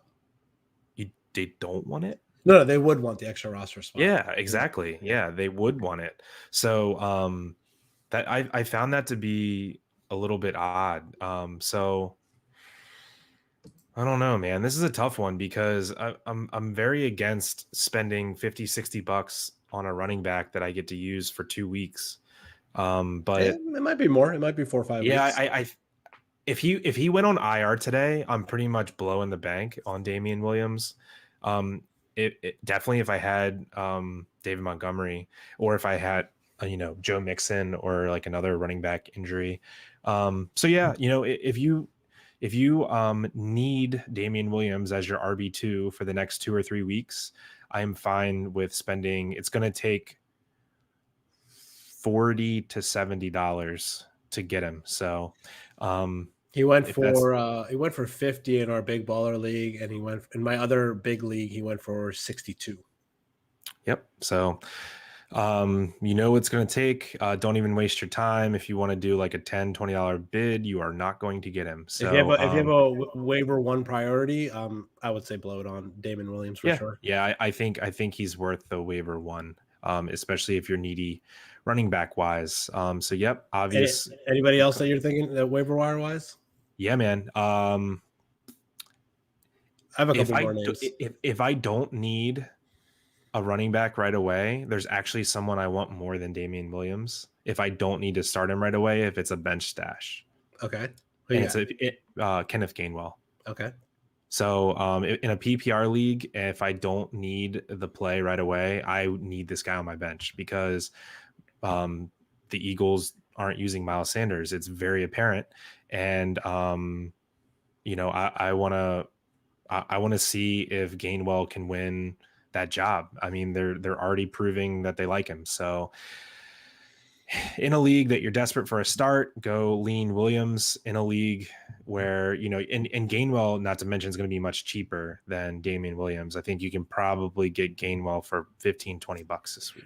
Another couple names that were popular this week. Samaje Perine, because of the Mixon injury. I don't think Mixon's going to be out for too long, maybe 1-2 weeks at the most. but they haven't even actually ruled him out officially this week. So if you're needy and need a 1 or 2 week possibly start, Samaje Perine, somebody you can pick up.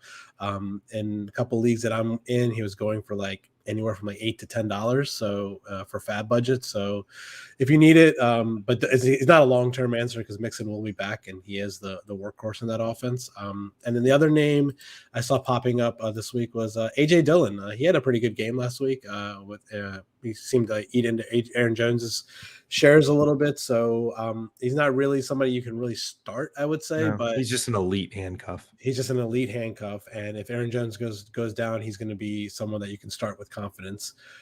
You have any other names? Because I have one more name that I want to throw out there, but if you have anyone else, I'll let you go first. No, for running back, the only other name I'm considering, and this would be like 12-team leagues or 14-team leagues, or if it's deeper rosters, you can probably get him for free.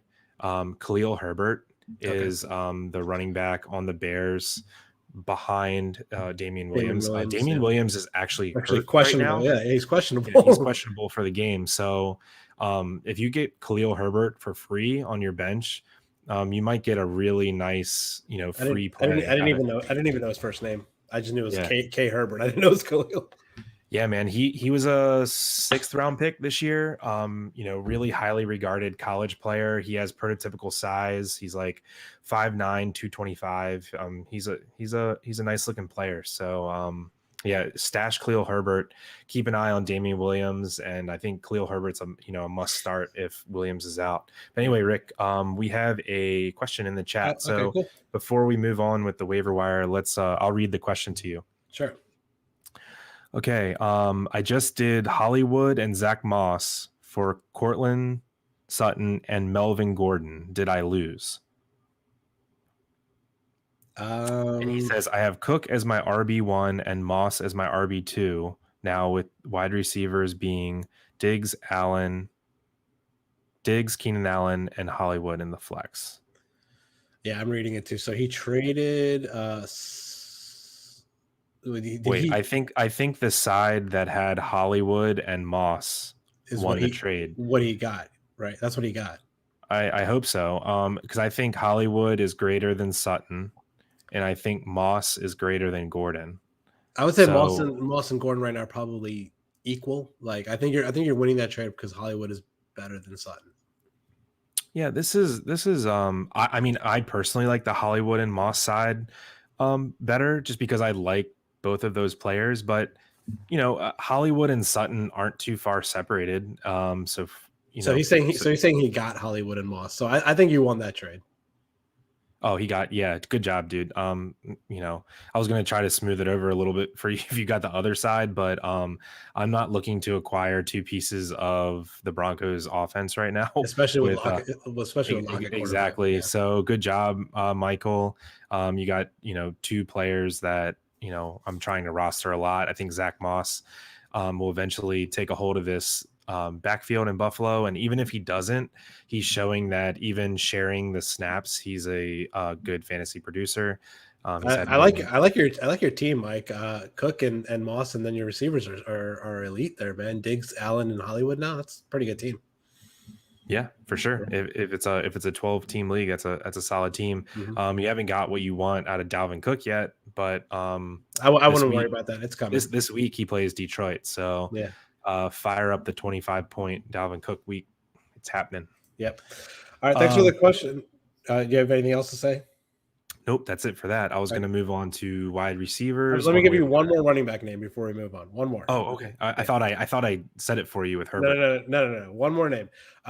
It's also a lead handcuff, like we talked about with AJ Dillon, but I've seen him, get the ball a few touches, and he looks really good. And we've talked about him in not years past, but last year as an elite handcuff. But if anything ever happens to Derrick Henry, man, Jeremy McNichols is looking good. I think he looks like a solid running back at the position, but he's not going to get the touches obviously that you want right now with Henry healthy.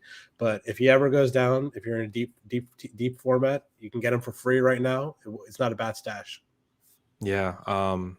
I hope no one from our big buy-in league is watching this, because I think I'm going to pick up McNichols tonight because I'm really thin on running back in that league. I have Khalil Herbert. I'm just hoping for something good to happen. I have like 5 running backs on my bench. I'm just hoping one of them pops because I need another running back. But I like McNichols. My only hesitation with him is this. Julio Jones and AJ Brown were both out. So I think that caused them to need to use another passing weapon. And also Darrington Evans is going to come back soon. Okay. So we have one more. We have another question, Chris. I'm going to throw it out to you. Would you trade Tyler Lockett and James Conner for Calvin Ridley?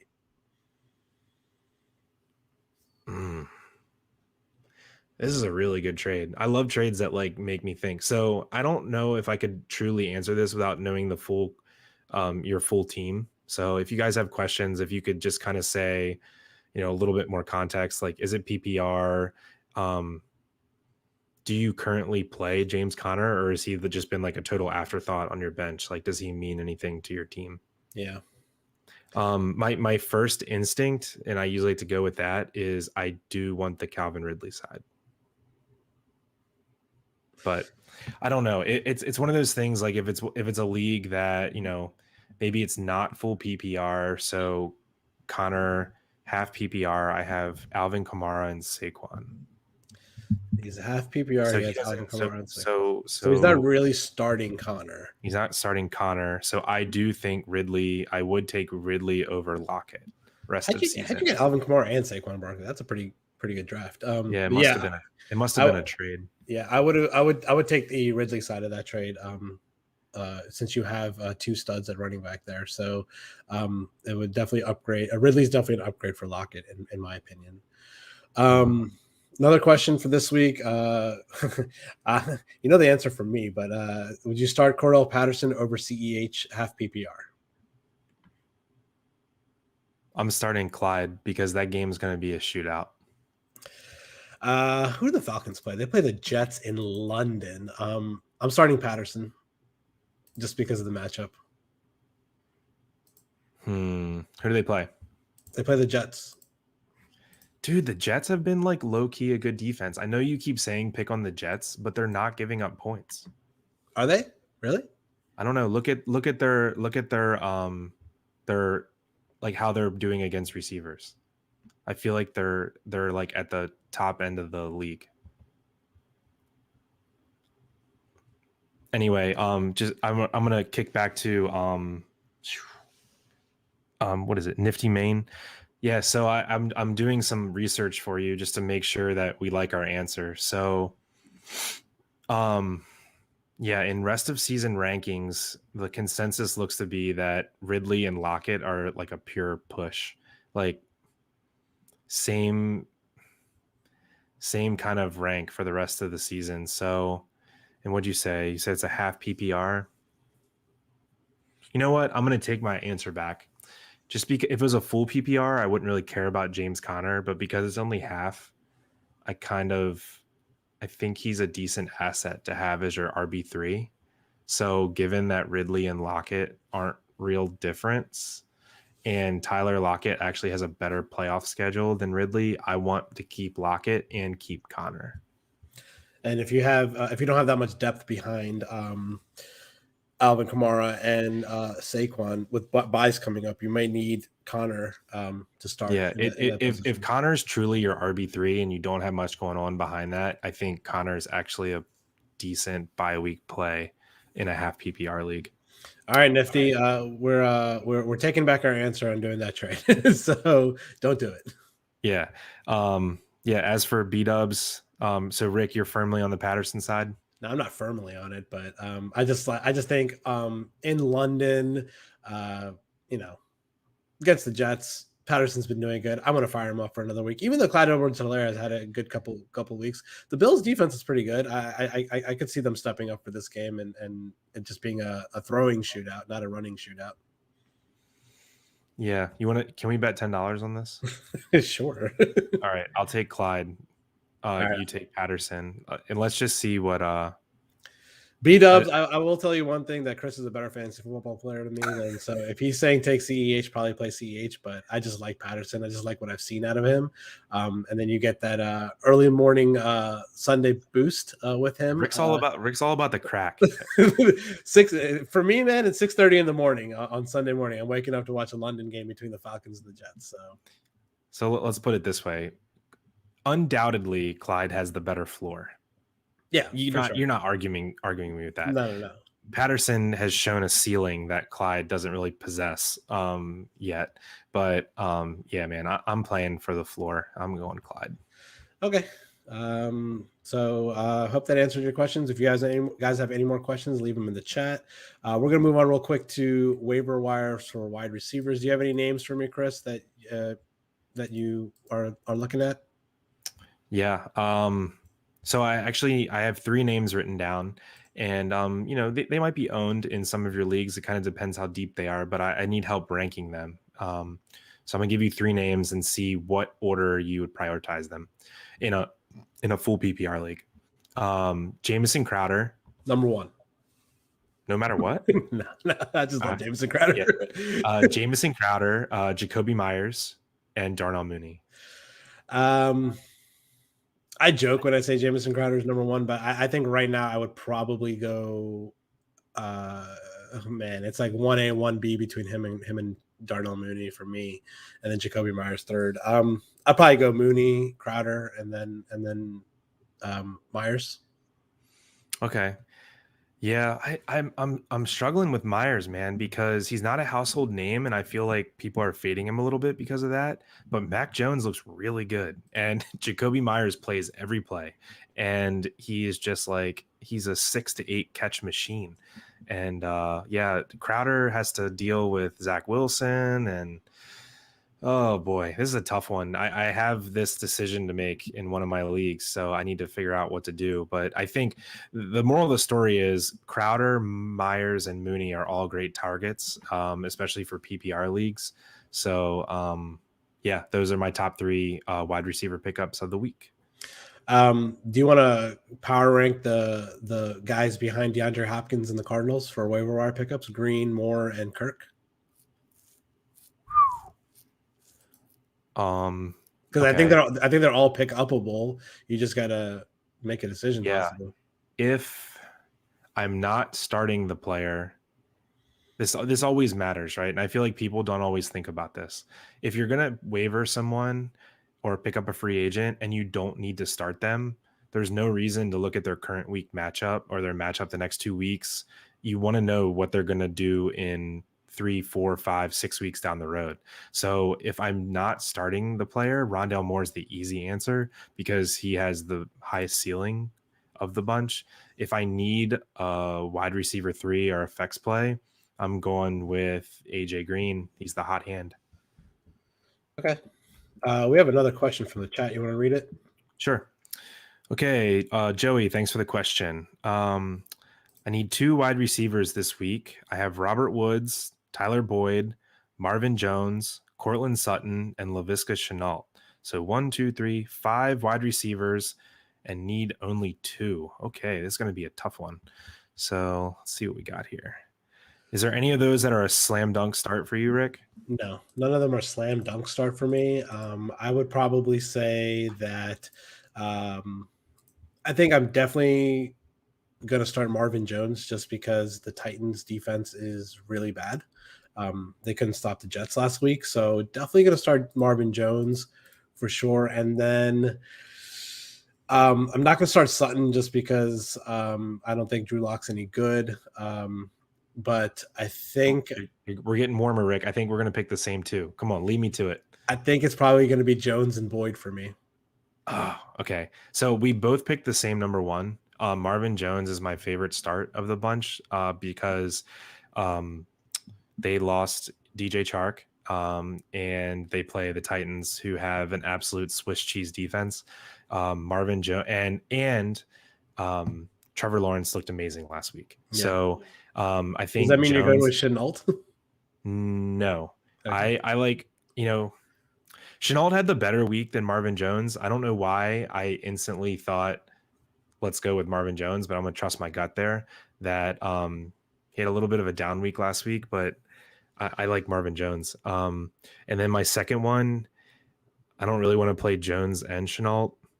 So I guess I couldn't blame you. Play one of them, please. So play either Jones or Chenault. And I'm going to play Robert Woods just because that game has the potential to shoot out with Yeah. Seattle. Mm-hmm. So I think Cortland Sutton is a no-no.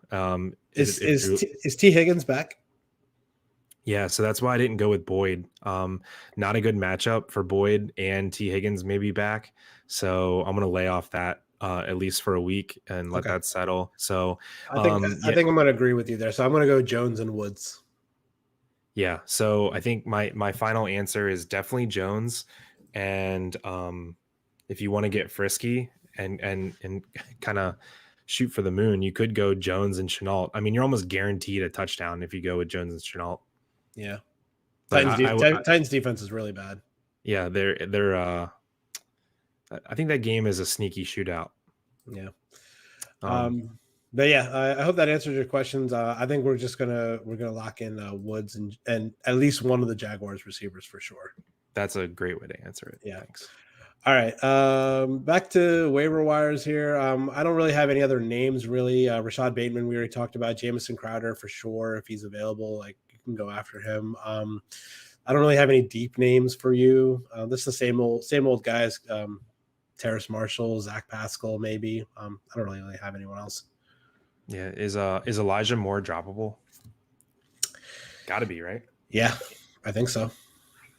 I think that offense is Corey Davis and Jameson Crowder. Yeah, and Jameson Crowder. Yeah, that running back situation, I'm just waiting for it to figure itself out. And Carter is the lead guy, but he's not really putting up startable weeks. Ty Johnson's hanging around a little bit, but Michael Carter is definitely the one to own in that backfield, but that offense is pretty messy. All right. Looks like we have another question. Thanks for all the questions, guys. I really appreciate it. So he said, Lucas here says he traded Kareem Hunt and Josh Jacobs for Calvin Ridley, and he has Aaron Jones. I'm assuming that's Aaron Jones. Yeah. Aaron Jones and Darrell Henderson as RB1 and RB2. W or L. Okay. So I love your running backs. Aaron Jones is one of my favorite running backs in the NFL. And we already talked about how much we talked about how good Henderson looked, even coming off the injury. I need to know a little bit about your receivers. So it looks like you gave up 2 running backs. I don't mind losing Jacobs at all. Yeah, that's what I was going to say. I definitely don't mind losing Jacobs. It's the Hunt thing that's bothering me.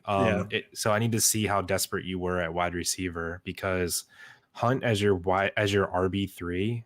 Actually, he was your RB2. Henderson was your RB3. But having Jones, Hunt, and Henderson is a really good thing. So if you had kind of doo-doo receivers and you needed Ridley, I think if you're really weak at receivers, I think this is probably a move that you have to make, and it's a good move to make, I think, if you're really needy at wide receiver. Yeah.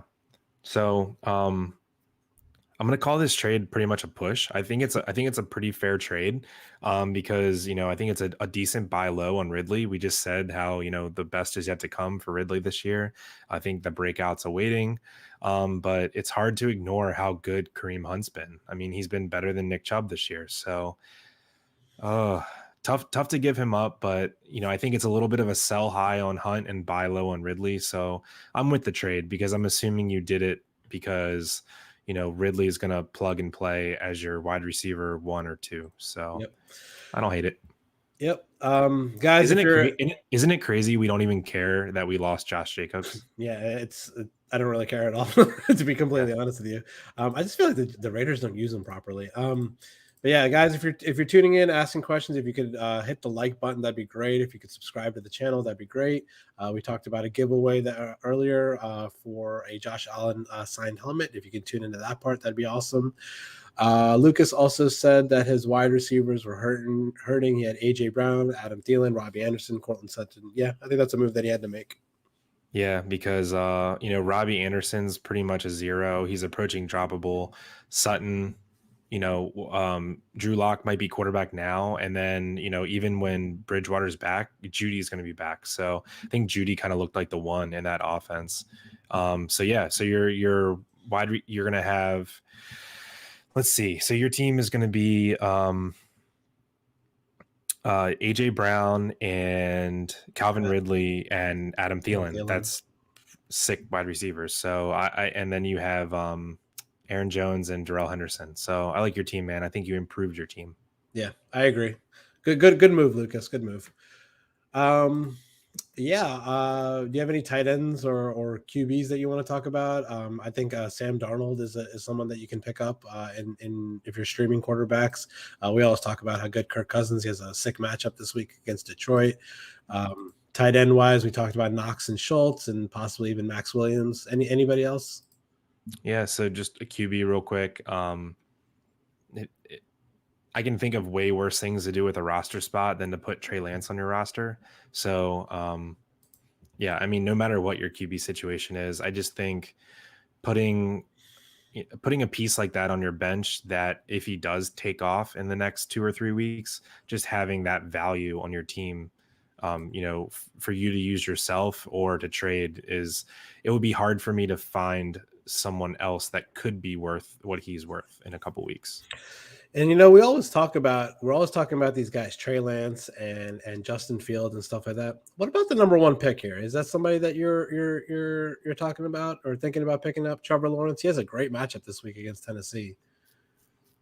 You stumped me, dude, because I haven't thought 1 second about Trevor Lawrence all week because he played on Thursday. How's that possible with a Clemson fiance over there? I hope she's not watching. No, but anyway, Chris's fiance went to Clemson, by the way. Yeah, and all her clothes are orange or purple. So good point, man. I mean, Trevor Lawrence looked like it's the first time he looked like an NFL quarterback. He was the absolute captain of that team. He willed them. I was about to say to victory, but they blew it at the end. But it seemed like they won because he was in command, the whole game. So. My answer is no. I don't want Trevor Lawrence. How about Urban Meyer getting grinded on by these random girls at the bar? What's that? Oh, Urban Meyer. Yeah. Why do I think he's not going to be a coach in like 4 weeks? Yeah, it's possible. Didn't the owner say something about like we looked at our options to replace him? Like, who says that out loud? He publicly reprimanded him for those videos that came out of him over the weekend, and Urban Meyer apologized or whatever, but it seems pretty dumb.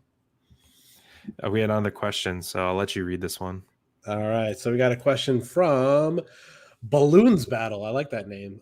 I traded Kyler Murray. Whoa, okay. I traded Kyler Murray, Cortland Sutton, and Jared Cook for Jalen Hurts, DK Metcalf, and TJ Hawkinson.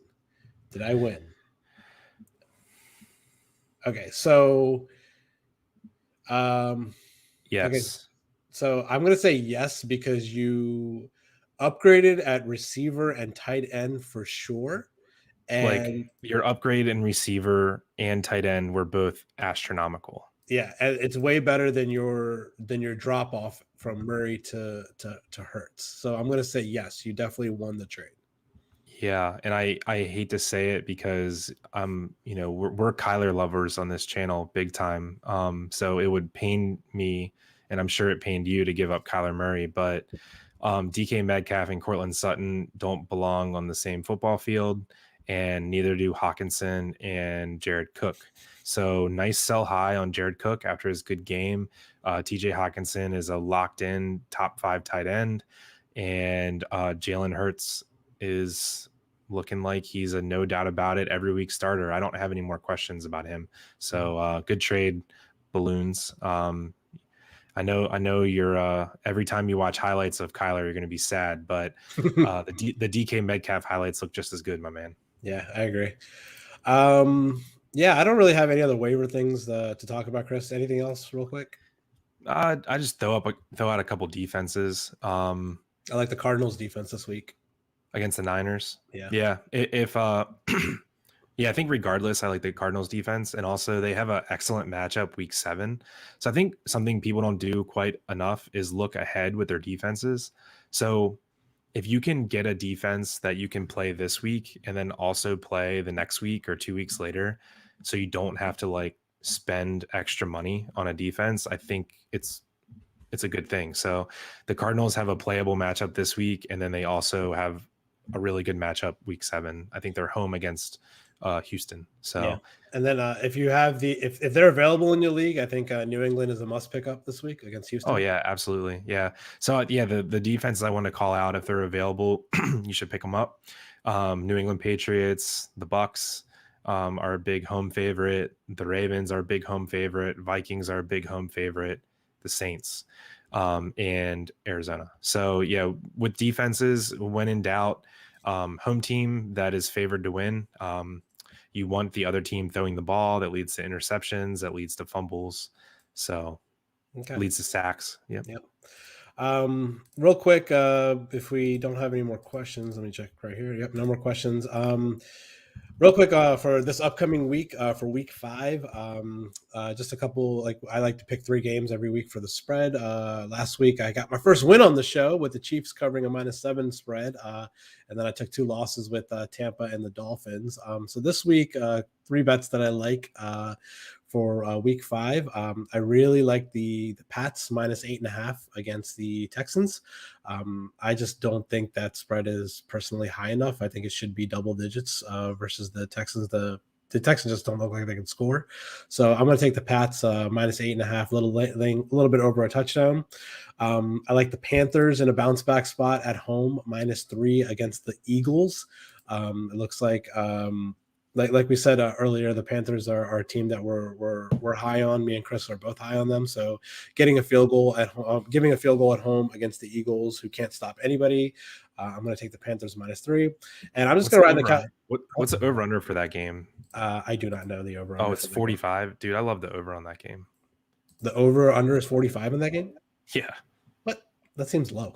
Okay, yeah, I like the over in that game. That's why I said like I thought it was going to be like 49 or 50. I like the over. Yeah, I like the over also in that game.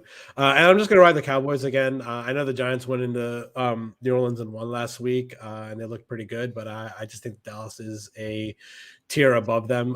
They're the class of the NFC East. I think they're really good, especially at home. They're giving a touchdown at home, so I'm going to take the Cowboys -7 at home against the Giants. So those are my picks: Pats, Panthers, and Cowboys. Yeah, man. Yeah, I don't release any sports betting picks, but maybe I should since you suck so far this year. But yeah, week 5, I was looking at the slate, and is it me or just a whole bunch of boring games? And then there's those 4 games we talked about earlier, how the NFC West plays each other, and then Browns play Chargers, Bills play Chiefs, but the rest of the games are like they're oddly not shitty. fun. It's like Jets, Falcons, Saints football team, Packers, Bengals. Who wants to watch any of that shit? Yeah. Anyway, I'm gonna watch every game. You're gonna watch the London game also? Yeah, of course. All right. We have another question. Yep. All right. So the question from Greg. Start 3 in PPR. Woods, Waddle, Devontae Smith, Michael Pittman, Damon Williams. And then he also, let's answer the first question first. So start 3 PPR between Woods, Waddle, Smith, Pittman, and Williams. What do you got? Well, I think Damien Williams is just going to be on automatic for me. Mm-hmm. Right? Yeah. For you too? Yeah, for sure. So let's get that out of the way. Woods and Waddle were in a question earlier, and I went with Woods. So I'm going to stick true to that. I don't really think that one's all that close either. So I'm going to go Woods comfortably over that. And then, so we need one of the 3 remaining: Waddle, Devonta Smith, or Waddle, Pittman. Smith, and Pittman. I will say one thing: Smith is playing against the Panthers, and the Panthers are not going to have Stephon Gilmore this week. As far as I understand, he's not going to be there until week 6 or 7, maybe. Okay. So so they signed him. They traded for him. Traded? Yeah. I thought he got released. So they released him, the Pats did, but they had until 4 o'clock to make the move, and then the Panthers swooped in and traded a late round draft pick for him. Wow, that's pretty sick. Yeah, but I was reading somewhere that he's not going to play until week 6 or 7 or something like that. But so the Panthers are still a little banged up on defense. Like we said, we like the over in that game. And Devontae Smith does look like he's the number one target for Hurts. So I'm going to go answer the question for me: Woods, Smith, and Williams. Yeah, I think so we're 100% on Williams, 100% on Woods, and then I'm not playing Pittman on the road against the Ravens. Their defense has been playing pretty good. They shut down Cortland Sutton this last week, so Pittman's out. So Waddle, yeah, I'm going Devonta Smith too. He had a nice game. Jalen Hurts looked really good. So we're agreeing Woods, Devonta Smith, Damian Williams. All right, cool. He had another question. Tyler Higbee or Dalton Schultz this week? So Dalton Schultz against the Giants or Tyler Higbee against the Seahawks in Seattle. Higbee has been kind of a dud, to be completely honest with you, in that offense. It looks like Matthew Stafford doesn't throw to the tight ends much. I'm going to go with Schultz. Not good. I'm going with Higbee. Okay. Maybe I'm going overboard on this game. I just think this game's going to have a shit ton of points. So I'm just trying to get any piece I can of that game. Who does Dallas play again? The Giants at home. I'm gonna go Higbee, but if you played Schultz, I wouldn't really get mad at you. But I'm gonna lean Higbee all day there. Yeah, I think I don't know. I really like the Cowboys offense. I like what they do, and like I said, Schultz seems like he's open all the time.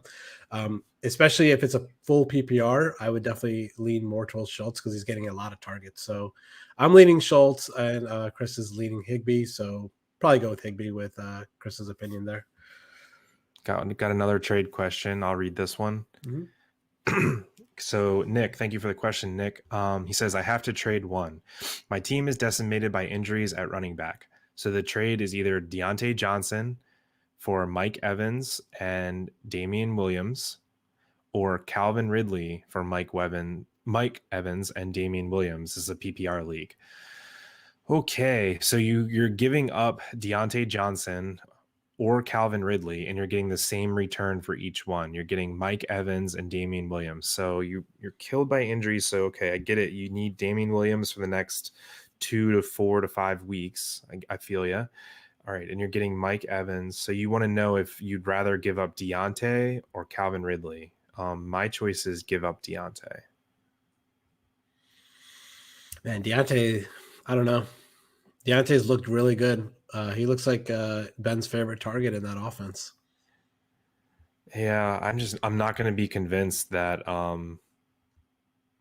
that Deontay Johnson is more rosterable for the rest of the year than Calvin Ridley. No, I want Ridley, man. I know he's had a slower start, but Claypool will be back. Juju is going to have to play a little bit better than he has been playing. Big Ben's got a little bit of a noodle arm. I'm not going to overthink this one. Keep Calvin Ridley. Don't keep Deontay. Okay, I'll agree with him there. Keep Calvin Ridley and trade Deontay Johnson for that move.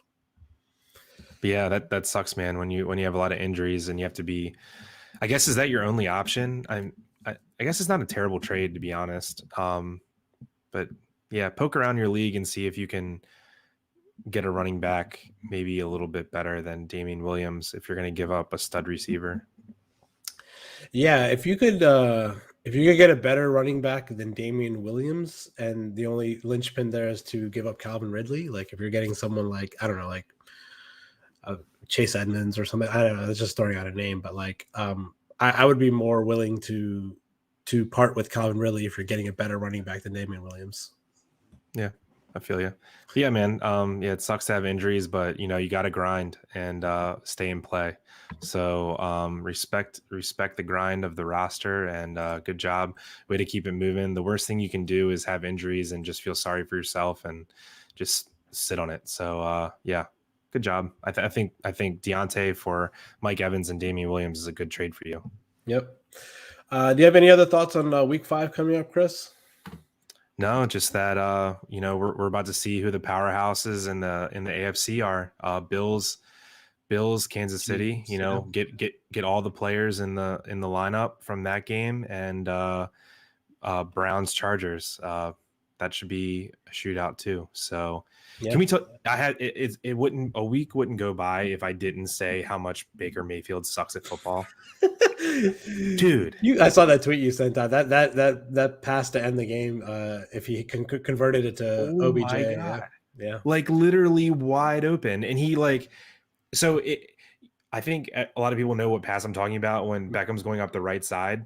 Like that is the perfect pass to like put a little bit of float on it and like lead him. And if anything, you would like lead him to the inside slightly. And he literally throws a cannon like back shoulder pass to his for feet. no reason. Yeah. Like literally like Beckham, you know, I hate that guy too, but he literally is like, you know, flabbergasted why that was his choice of throw. Like, good God, Baker Mayfield's bad. Mike, you there? You want to? How long do you want to leave the line open for any more questions before we wrap up the show? A couple more minutes. Okay, cool. All right. Yeah, we're gonna wrap the show up. If anyone has any, remember to you know, check out the link in the down there in the YouTube. Subscribe for the giveaway. Yep. And like the video. Once again, the bonus code for the entries is Kind Acts Win. So go ahead and enter the contest for the helmet, and we will be back next week again for the Week 5 wrap up. And if anyone has any questions that you didn't get to in time or anything, just feel free to tweet at us. Send me or Chris a DM. We'll be happy to answer it for you. Okay. Or put it in the comments and we will answer them also. Cool. Thanks all for the live questions. It was a lot of fun. Yep. Hopefully you got some value out of this, and we will talk to you next Wednesday night. Yep. So have a good night, guys. Peace.